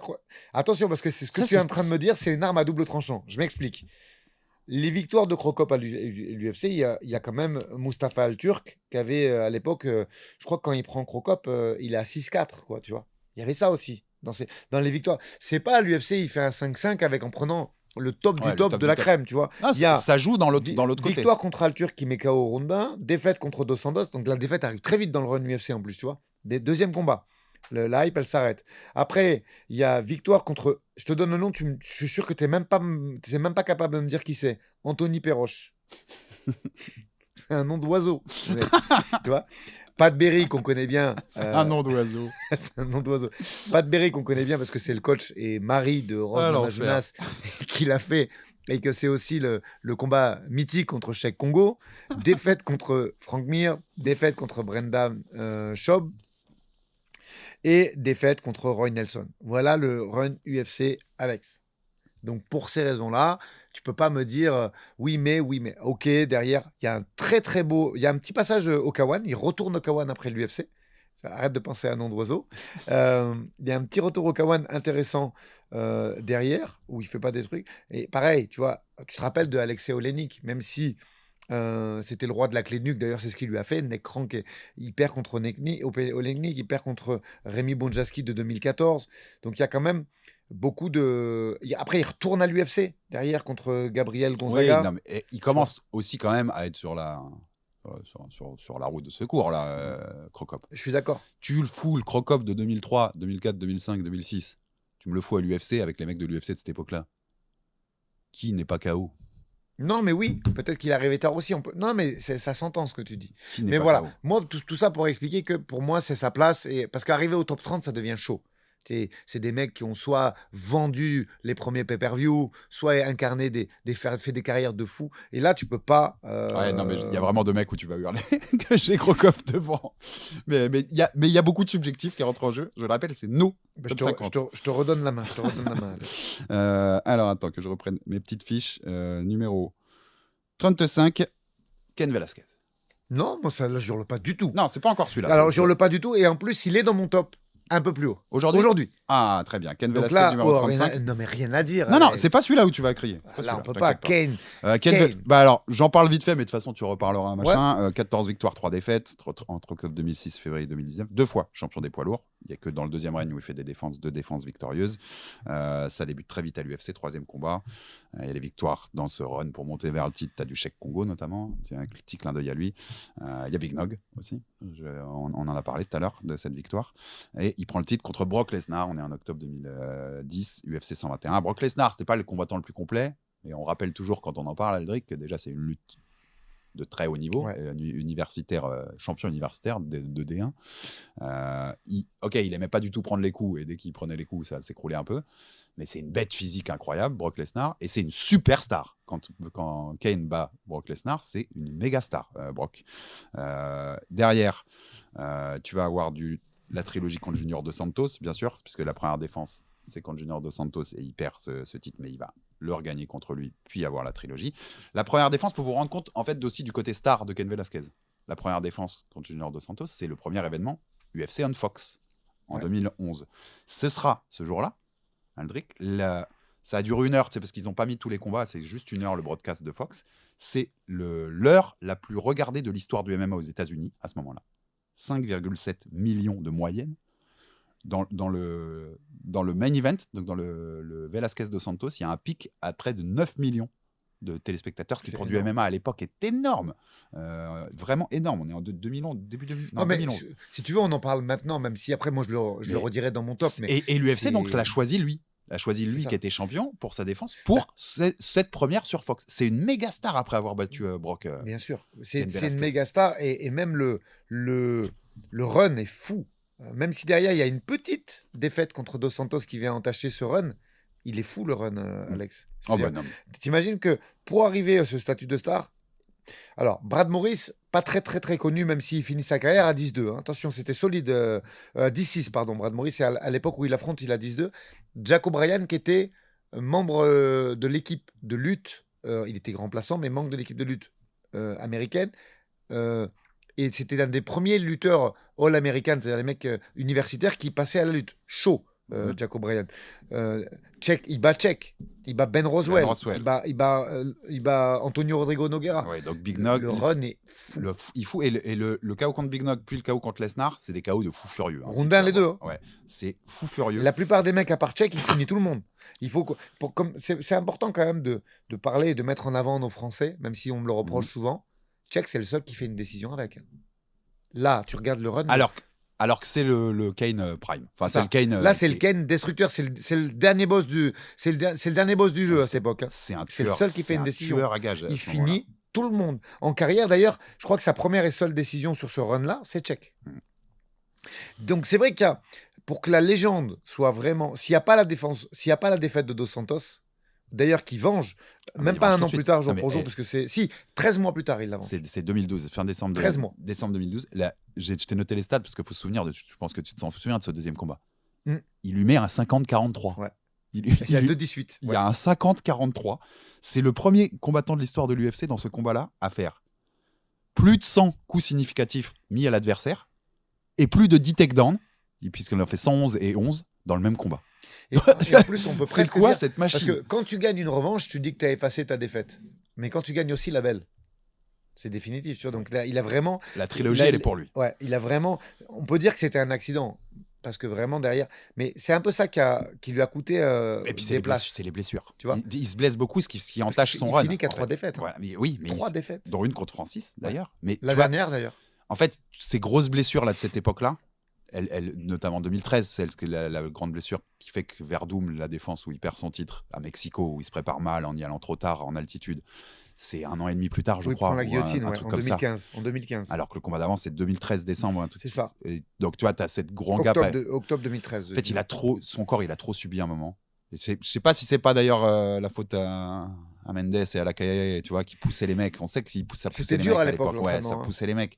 C'est ce que Khabib disait. En fait, Khabib, il reproduit un peu ça aujourd'hui. Et pour ces mecs, ça a poussé très fort. Donc, son corps se détruit. Et donc, les défaites de la fin, même si c'est cool sur le CV pour Francis d'avoir Kane, qui en plus s'écrase le genou pendant ce qu'on. C'est pas le Kane que tu avais en 2010. Non, mais je suis d'accord. Ce mec-là est légendaire. Tu parlais des gabarits. Il fait 1m85. C'est pas énorme pour un poids lourd. Et la combinaison de cette petite taille avec tout ce qu'il savait faire, les points, c'est le deuxième plus grand nombre de KO de l'histoire des lourds à l'UFC. Égalité d'ailleurs avec Francis. C'est derrière Derek Lewis, mais Derek Lewis, il a tellement une longue carrière. Mais c'est un mec qui savait lutter. Ancien lutteur universitaire de D1. Qui avait les points, qui faisait vraiment à cette époque-là, mais qui tapait le fer, quoi. Tout ce qu'il savait faire pour ça. Moi, je crois que c'est le poids lourd qui m'a. J'en ai plus haut pour des accomplissements. Moi, c'est le poids lourd qui m'a le plus impressionné. Je peux te donner Fedor. Fedor, c'est encore un animal à part. Mais tu vois, à l'UFC en tout cas. À l'UFC, c'est le poids lourd qui m'a le plus impressionné sur son package. C'est pas pour manquer de respect à Fedor, mais tu sais qu'à un moment, ils en avaient parlé de faire Velasquez, Fedor. Heureusement qu'ils l'ont pas fait. En 2010 ouais. Quand en plus Fedor arrive sur ses défaites et tout, c'est chaud. Heureusement qu'ils l'ont pas fait. Parce que vraiment, il tapait tellement lourd Velasquez. Par contre, ça aurait été cool de l'avoir, quoi. Bah après, il aurait pu se passer une dinguerie comme Dos Santos, qu'il était en Ronda, hein, tu vois, mais globalement, je pense que vraiment, heureusement qu'ils l'ont pas fait. Non, mais le Kane d'avant la grosse blessure, d'avant 2013, c'est un dinguerie. Si vous avez jamais vu ces combats, mais c'est marrant que tu le mettes là. Moi, je le dis direct, comme ça, les gens le savent. Vas-y. C'est mon dernier nom de la journée. On en a parlé. Tu l'as en C'est 31. mon 31 parce que à partir du top 30, pour moi, c'est très très haut et je pouvais pas le mettre devant d'autres mecs ou tu vois, Ouais. En fait, je sais ce qui va nous changer. Tu vas voir avec le temps, c'est que dans mon top 30, moi, j'ai des mecs très cœur qui ont parlé. Ok. Et donc, je pense que j'ai des mecs que t'as pas dans ce top 30 là. J'en ai un même que tu as déjà eu dans ton classement aussi. Ok. Mon dernier japonais. Voilà, c'est un peu trop de teasing. Les gens, je pense, mon ont dernier compris. japonais. Comme ça, on passera sur ton 31. Enfin, tu vois, on n'aura pas à y revenir, mais on a vu. Enfin, Kane, c'est un délire. Non, mais Kane, c'est en poids lourd, c'est légendaire. Poids lourd, c'est légendaire. Absolument exceptionnel. Il manquait pas beaucoup. Moi, je te dis la vérité. Hein. S'il perd pas Dos Santos, est-ce qu'on n'en parle pas dans le top 15 de tous les temps? Parce que s'il perd pas Dos Santos, peut-être qu'il n'y a même pas la défaite contre Verdum, oui. tu vois. C'est un mec qui pouvait presque se retirer quasiment invaincu, tu vois. T'as pas cette défaite-là, ou même si tu l'as, mais surtout, il n'y a pas la blessure. Il bat Verdum, il bat un Miocic derrière ou un truc comme ça. Il te prend parce que... Il pouvait arrêter à 15-0 et finir sa carrière. Francis est en train de monter, lui est encore un peu prime parce qu'il s'est pas blessé. Il tape Francis qui derrière redevient... Peut-être qu'en effet, il n'est pas passé loin d'une légende. Mais il y a un côté carrière vraiment gâché. Et même, ce mec-là, c'est une légende. Je veux dire, tu sais qu'il parle de faire un film sur lui. Après, sa vie extra-sportive, je vous renvoie, vous taperez sur Google. Il est en prison actuellement. Il a des problèmes de mœurs avec sa fille. Bref, j'ai pas trop envie de m'étendre là-dessus. C'est pas notre spécialité. Non, mais il est en prison pour avoir défendu quelque chose qui s'est passé contre ses enfants. Mais ce mec-là, il parle de faire un film sur lui. C'est une légende. Déjà qu'on le mette à ces niveaux-là, alors qu'il a sa carrière gâchée par beaucoup de blessures et qu'il est beaucoup moins actif que beaucoup de l'autre le seront dans notre top, ça prouve qu'il était Kane. Kane nous a tous marqués si vous avez regardé et suivi son run à l'époque. Poids lourd extraordinaire. Numéro 34. Aldric. En plus, on parle beaucoup aujourd'hui. Ouais, mais il faut en parler parce que c'est vraiment... Justine, combien de temps? 1h27. Oh, ça va, 1h27. Comment t'as fait ton 31? Il nous en reste quand même 4 à faire. Donc il faut... On aime bien. On aime bien cette émission-là. Alors ouais, là j'enchaîne. Combattant moderne et pas moderne, puisqu'il a combattu à l'UFC il n'y a pas si longtemps. Son dernier combat date de 2022, donc c'est pas fou. Et il devait faire un Barnacle en 2025. Il a combattu dans 3 KT de poids. Et surtout, le plus impressionnant, il a très rarement combattu dans sa KT parce qu'elle n'existait pas à l'UFC. Je parle de Frankie Edgar. Waouh, c'est beaucoup, beaucoup plus haut chez moi. Alors, tout est relatif. Pourquoi maintenant 24-11, Alex. 24-11. C'est-à-dire que... Quel combattant extraordinaire. Il a... Pareil, pour moi, il a amené de la modernité dans ce sport, mais tu es obligé de tenir compte des 11 défaites. Tu es obligé. En même temps, c'est pareil. Moi, j'ai connu ce mec-là parce que 2009, je m'entraîne aux États-Unis. Je suis au Hit Squad à Granite City. Le meilleur lightweight de cette époque, c'est Matt Veach, qui est un lutteur qui est capable de courir le 10 km en moins de 30 minutes. C'est fou, hein, ce que je suis en train de te dire. Il est insuivable physiquement. Il est capable d'attaquer 4 ou 5 fois par round fort dans les jambes. Je le trouve exceptionnel. Il a fini sa carrière en welter, mais à cette époque, c'est un lightweight. Et quand j'entends ce Matt Veach, il va se battre contre Frankie Edgar, je me dis, wow, le combat est fou. À l'époque, Veach, il arrive à l'UFC. Il vient de taper Diego Brandao dans une ligue mineure. J'ai plus le nom, je crois que c'était une ligue d'Arkansas. Donc moi, c'est mon teammate, on s'entraîne ensemble. Il n'a pas tapé des très très gros noms à part Brandao, mais c'est un nom quand même, Diego Brandao, qu'il a surclassé. Et il arrive à l'UFC et il défonce Matt Grice en 4 minutes et des poussières. Et moi, je m'entraîne avec à cette époque. Et il tape tout le monde. Il y a Brian Foster qui est dans la caté du dessus. Et quand ils font le sparring ensemble, c'est Veach qui gagne. Donc je me dis, wow. Je me dis, ok, là le combat est fou. Et il prend Frankie Edgar. Et il se fait défoncer en 2 rounds. Il se fait lutter alors que c'est un lutteur de fou. Et là, je me dis, ok, je prends conscience de qui est Frankie Edgar parce que je découvre pas, tu vois, mais c'est 2009. Qu'est-ce qu'il a fait, Edgar, jusqu'à présent en 2009? Il a déjà fait plein de choses, attention. Hein. Edgar, il arrive à l'UFC en 2007. Mais si tu veux, à cette époque, il bat Griffin, il bat Bossek, il bat Spencer Fisher, il perd contre Gray Ménard, qui était aussi un très grand combattant. Et quand même, il tape. Juste avant de taper Veach, il tape Sean Sherk, qui était musculeux, qui était extrêmement fort et tout. Donc je me dis, ok, c'est fort. Mais alors de quelle façon il a battu Matt Veach? C'est complètement dingue. Et derrière, du coup, je deviens fan. Je me dis, ok, ce mec-là est trop fort. Combat d'après, ça bat BJ Penn. Et sur une décision, je crois qu'il lui met Non, mais je crois qu'il lui met tous les rounds, hein, quasiment. je vais être clair, vous savez très bien que et tu le sais, et tu l'as compris dans la façon dont je construis mon top, que les KT dans ces poids-là me parlent beaucoup plus que les grandes. Je trouve les mecs plus techniques et c'est un meilleur MMA. Et moi, c'est rentré beaucoup dans mon critère de subjectivité, ça. Il n'y a pas beaucoup de mecs que j'ai vu pratiquer un meilleur MMA que Frankie Edgar. Non, ouais, ça c'est vrai. Il n'y a Après, pas beaucoup de mecs dans l'histoire de ce sport. pour- Si tu prends un jeu global de cette discipline, mais je t'explique pourquoi pas. Toi, tu l'as beaucoup plus bas. Tu as quoi? Tu l'as sur le prochain épisode? même pas. Ah ouais, encore plus bas. Ouais. Mais parce que je comprends ce que tu dis. Je comprends qu'il a pas. Tu imagines donc, juste pour info, ce mec-là arrive à l'UFC et combat à 70 et sa vraie KT c'est 61. C'est-à-dire qu'il a fait 3 C'est KT. dingue. Complètement dingue. Ça, c'est fou. Et je sais même pas s'il a pas aussi combattu au-dessus au tout début de sa carrière. Mais peu importe, c'est pas le sujet. Il est Euh, extraordinaire. Mais Il y a quand même le run. moi, je te réserve mes arguments pour quand il arrivera, tu On vois. en parlera. Mais il y a quand même, et pour info, il a battu un certain Charles Oliveira aussi. Néanmoins, il y a quand même les 2 défaites face à Benson, même si la deuxième c'est une split et qu'elle est plus que douteuse.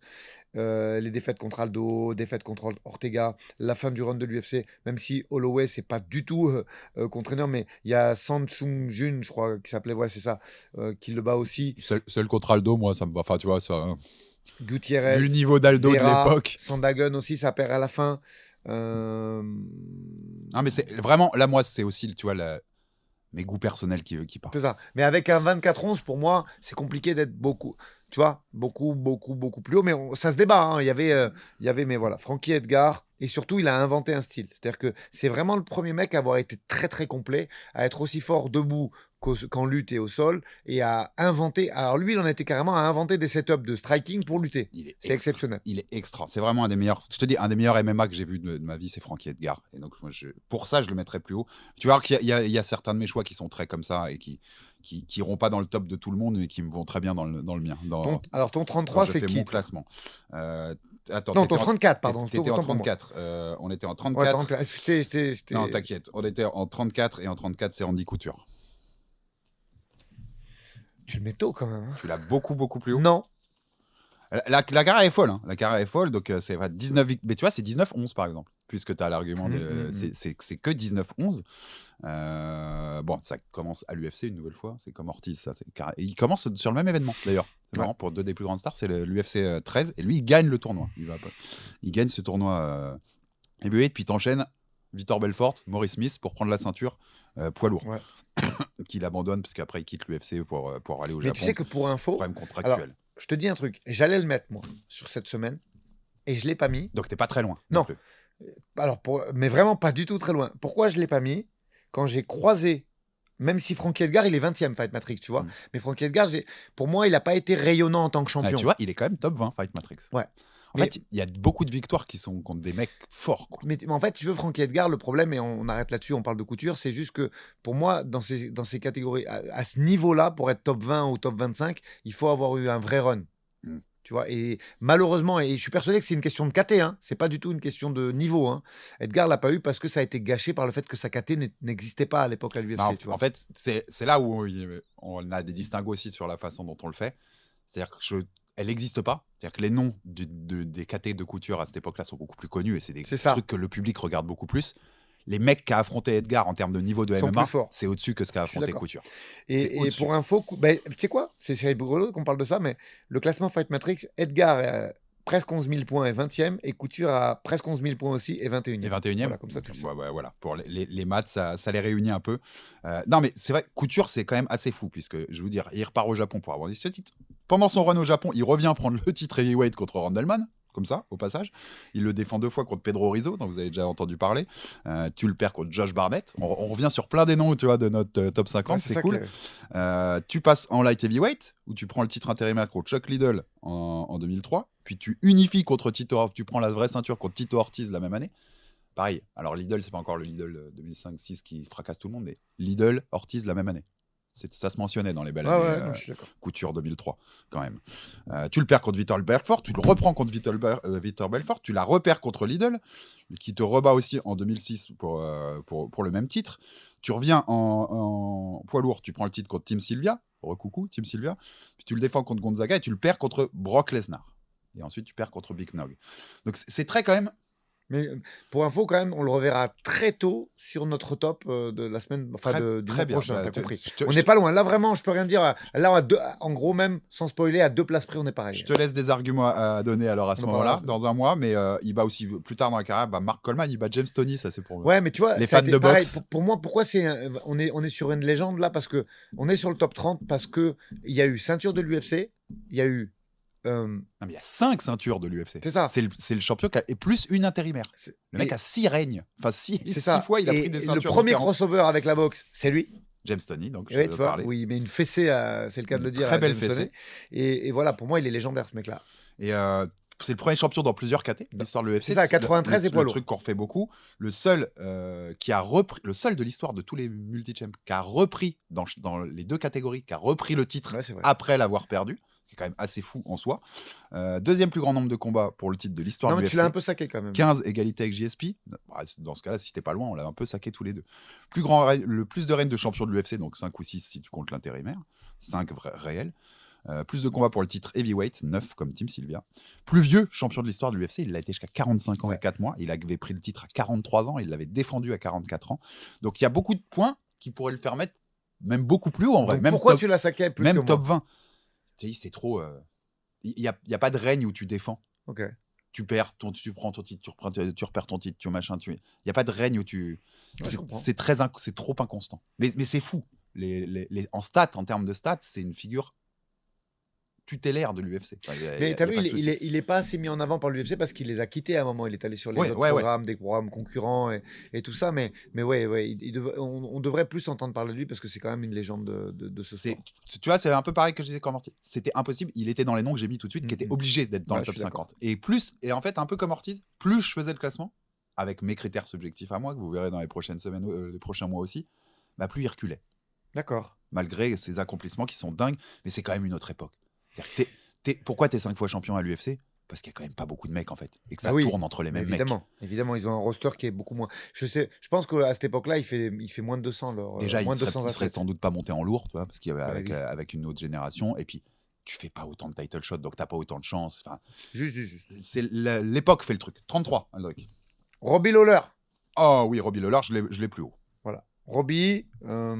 C'est pareil, c'est impossible de pas l'avoir, Robbie. 36 en carrière. Incroyable. Pareil. En fait, c'est pas Frankie Edgar, mais pour moi, par flemme. Et c'est pas moi qui l'interprète. Moi, je me suis entraîné avec lui pendant 12 mois, 13 mois. Il voulait pas combattre dans sa vraie caté. Je veux dire, il a fait beaucoup de combats de sa carrière à 84 parce qu'il avait pas envie d'être à la diète, tu vois. Et il s'entraînait pas. Je veux dire, là, on parle d'un talent brut et qui a jamais voulu en faire trop. C'est-à-dire qu'aujourd'hui, il est coach et il en demande beaucoup à ses athlètes, mais lui, en tant qu'athlète, moi, je l'ai connu, il voulait pas faire le grappling, il aimait beaucoup, il voulait se focus sur la boxe anglaise, il faisait pas beaucoup de conditioning, il voulait pas faire de régime. Et malgré tous ces trucs-là, t'imagines la carrière qu'il a fait, Alex, le run à l'UFC 15-10, c'est pas fou. Donc c'est pour ça que même si je l'adore et que je l'ai fréquenté, tu peux pas le mettre trop bas. Parce qu'il manque des trucs. Mais il a eu la ceinture de l'UFC. Et le combat, même si c'est une split contre Condit, est fou. Moi, je le mets plus haut que toi. C'est parce qu'il a la ceinture. S'il ne l'avait pas, je l'aurais mis. Je pense que je l'aurais exactement dans ces aéropages. Mais sa carrière, Aldric, elle est folle. Pour le coup, alors que j'adore l'autre, je peux même parce que j'ai pas encore classé à partir de plus haut. Peut-être qu'il sera devant Edgar même. En fait, il m'a laissé. Moi, je l'ai mis devant Edgar. Oui. Donc, on se rejoindrait dans ce cas-là. Mais pas aux mêmes places. Mais les souvenirs qu'il laisse, en fait. Pour moi, un combat, Rory. Mais c'est... Ça, c'est l'UFC quand même. Après Alex, quand même, est-ce qu'on peut pas parler... T'en parlais avec Condit. Le combat est extraordinaire. Hendrix. Mais hors UFC, tu sais à quoi ce que j'ai envie de te dire, moi? Melvin. Tu te rappelles du combat de Melvin Manouf qui lui arrache la jambe, qui lui déchire un ligament du genou avec les low kicks, qui finit par prendre un KO de Robbie. Il était fou, ce mec. Non, mais il était fou.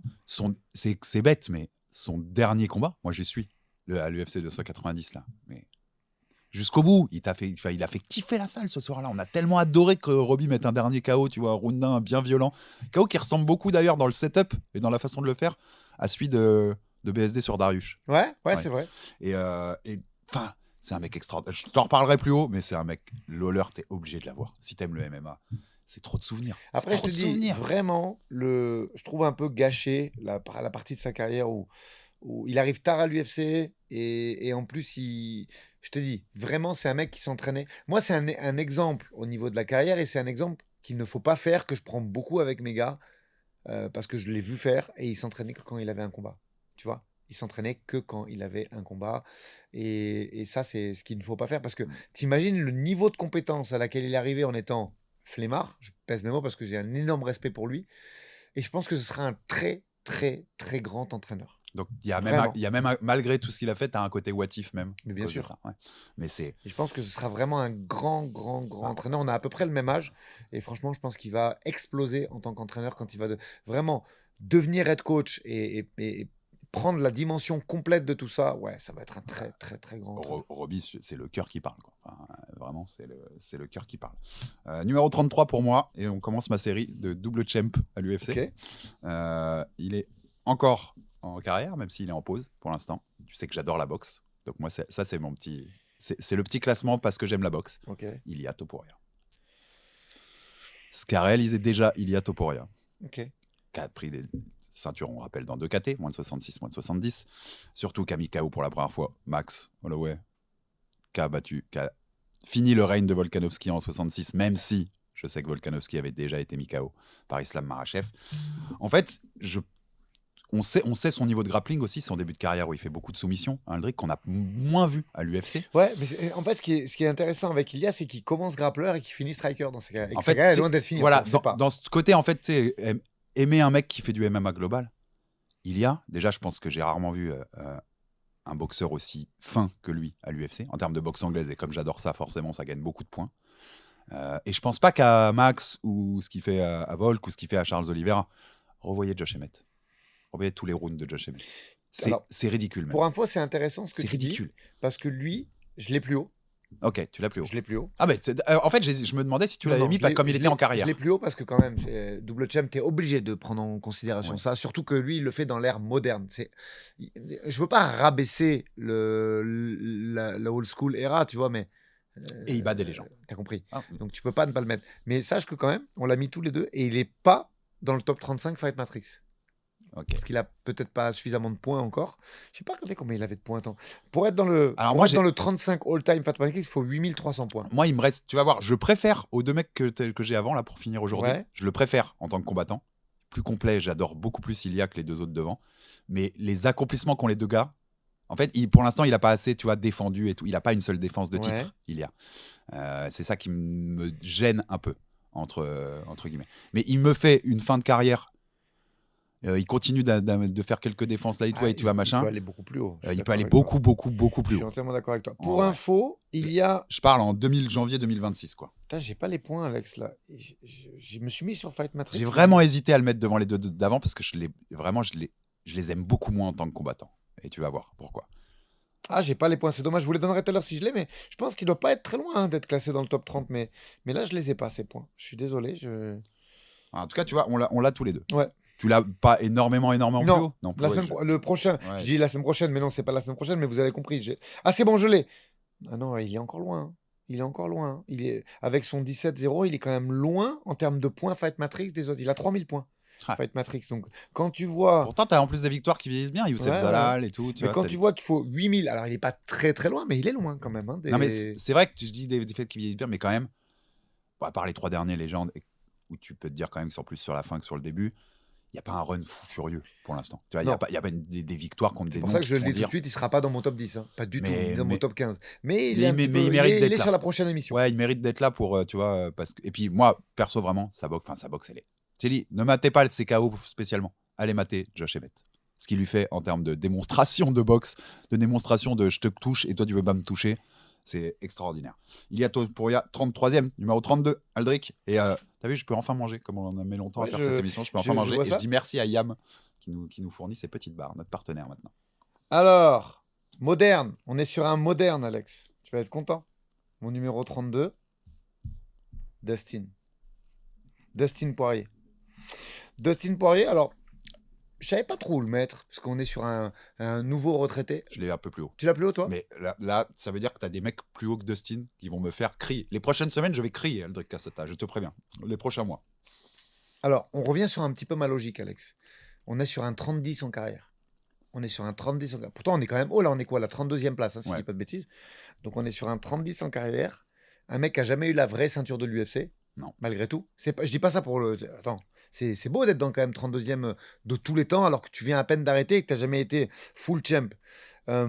Carrière essentiellement faite à l'UFC, parce qu'avant, il était au WEC, je crois, si je dis pas de bêtises. Mais les mecs... 22-9-1 à l'UFC. Les mecs qui battent. Mais pour moi, plus bas, c'est du champ, du double champ. Tu vois ce que je veux te dire? Les mecs qu'il a battus, Dustin, c'est fou. La liste. Et la liste est folle. Et pour terminer, d'expliquer que je ne sac pas du tout Justin, je me suis quand même si par exemple il y est, mais il n'est pas dans le classement Fight Matrix, j'ai essayé d'avoir une cohérence avec Fight Matrix dans tout ce que je faisais, dans tout ce que je disais. Et alors après, il y a des mecs, tu vois, je spoil, mais il y a des mecs qui sont dans le Fight Matrix qui me plaisent pas trop. Là, je trouvais ça cohérent. Pour info, Dustin, il a 9000 points Fight Matrix, donc il est aux alentours de la... Il est entre 26 et 30 Fight Matrix selon les combats des autres. Tu vois ce que je veux te dire? Donc ça me paraissait cohérent. Et je trouve que... Alors, on va quand même... Pour les autres, on a... Même si là, c'est plus récent, vous n'avez pas moins besoin qu'on vous rappelle la carrière. Mais c'est Conor battu, c'est Dan Hooker battu, c'est Khabib perdu, c'est Max Holloway battu, Eddie Alvarez... Pareil, Eddie Alvarez, il est très bien classé Fight Matrix. Moi, je ne l'ai pas mis. Eddie, je l'ai. Tu l'as, toi? Ouais. Bah, pour moi, tu vois, avoir battu des mecs comme Eddie Alvarez, Dustin, ça me le fait monter. Les noms qu'il bat, il bat Holloway, Justin, Alvarez. surtout. Justin Gage. Holloway, Alvarez, Conor, Pettis. ils sont tous dans mon top, au-dessus dans les prochains mois. Ouais. Moi, il n'y a que Alvarez. Il les a battus. Moi, il n'y a que Alvarez.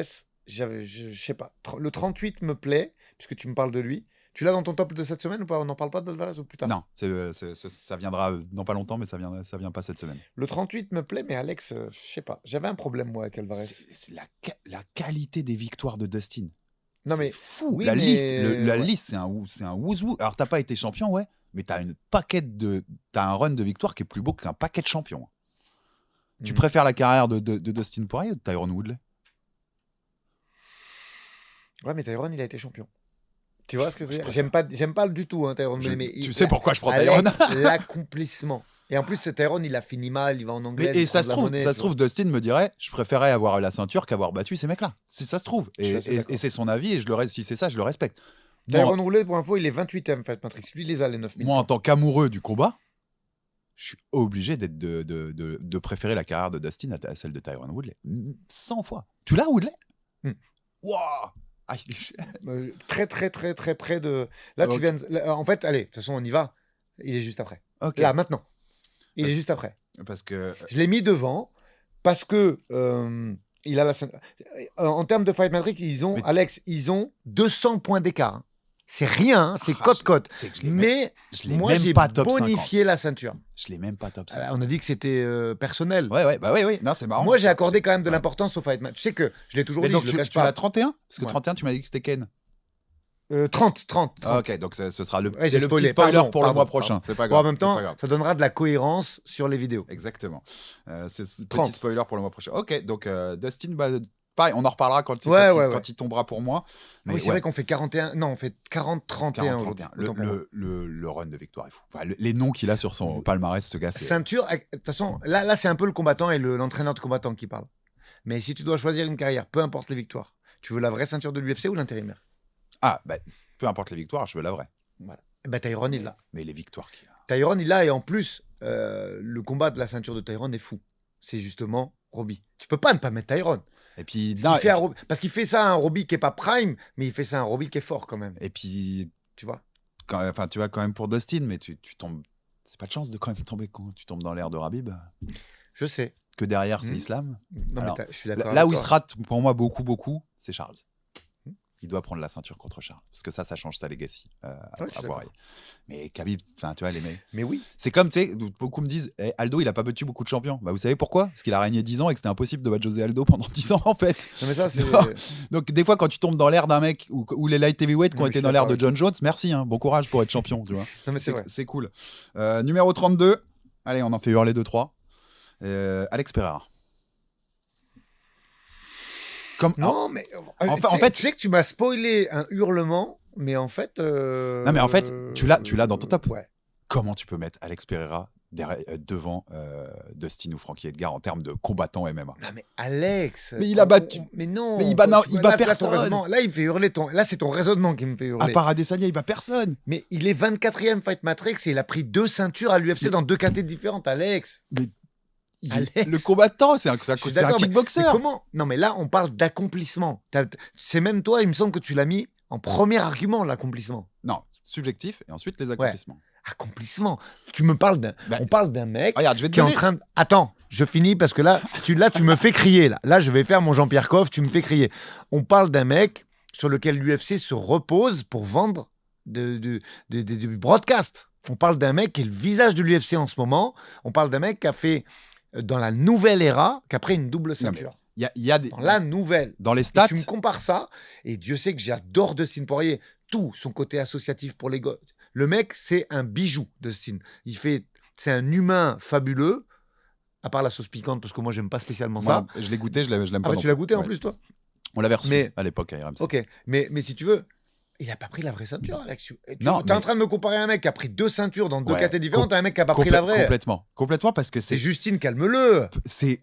Ouais, je vais te donner les bons points de Tu veux Pereira. ouvrir? J'en ouvre ma canette Yam Nutrition, c'est pas possible. Je vais te donner les bons points et ensuite je vais te dire pourquoi. Ok. C'est pas plus haut que ce genre de Je mec-là. t'écoute. Donc oui, ça fait 4 ans et 2 mois qu'il est à l'UFC.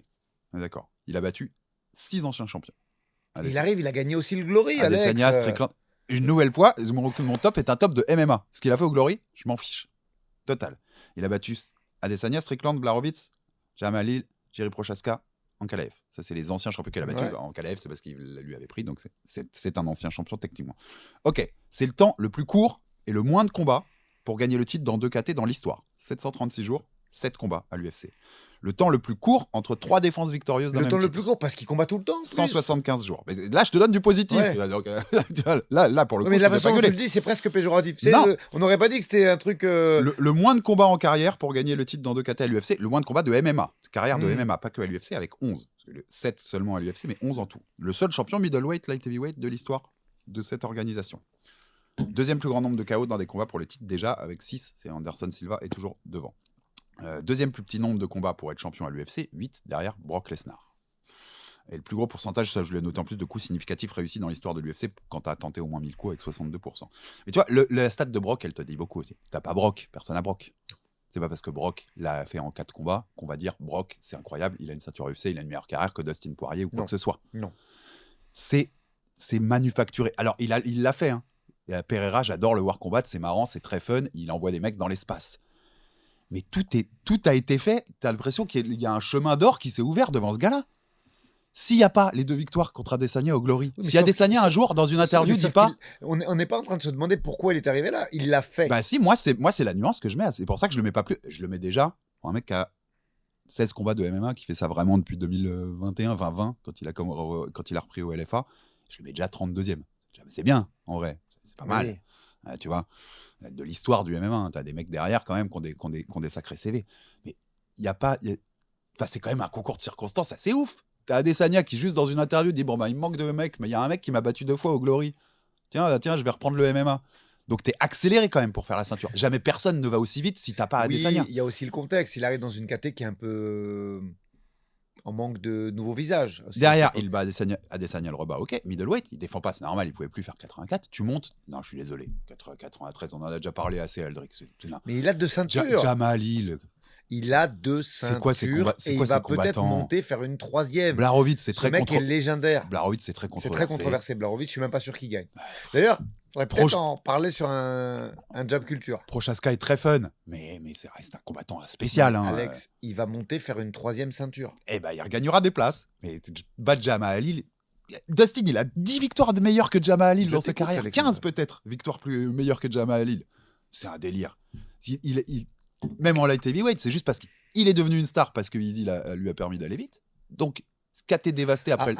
Il arrive en light heavyweight après quoi? Juste une petite nuance, tu as parlé de Brock Lesnar. Tu sais que s'il avait un peu plus de combat, je me serais chatouillé, moi, à le mettre. Là, c'est pas possible. Il a pas assez performé. Mais pour le côté légende, visage, catch, il y avait moyen de. Mais là, ça manquait de combat, très honnêtement. Et donc, bon endroit, bon moment?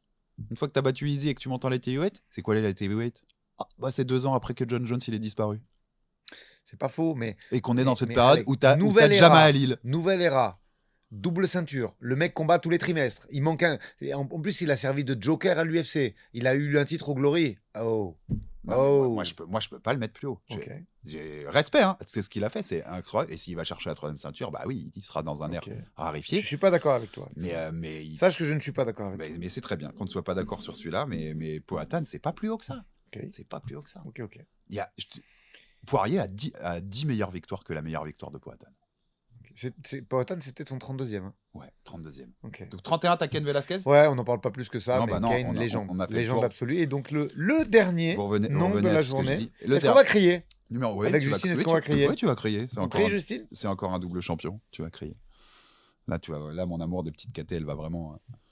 Tu vas la comprendre plus que d'habitude. Numéro 31, Daniel Cormier.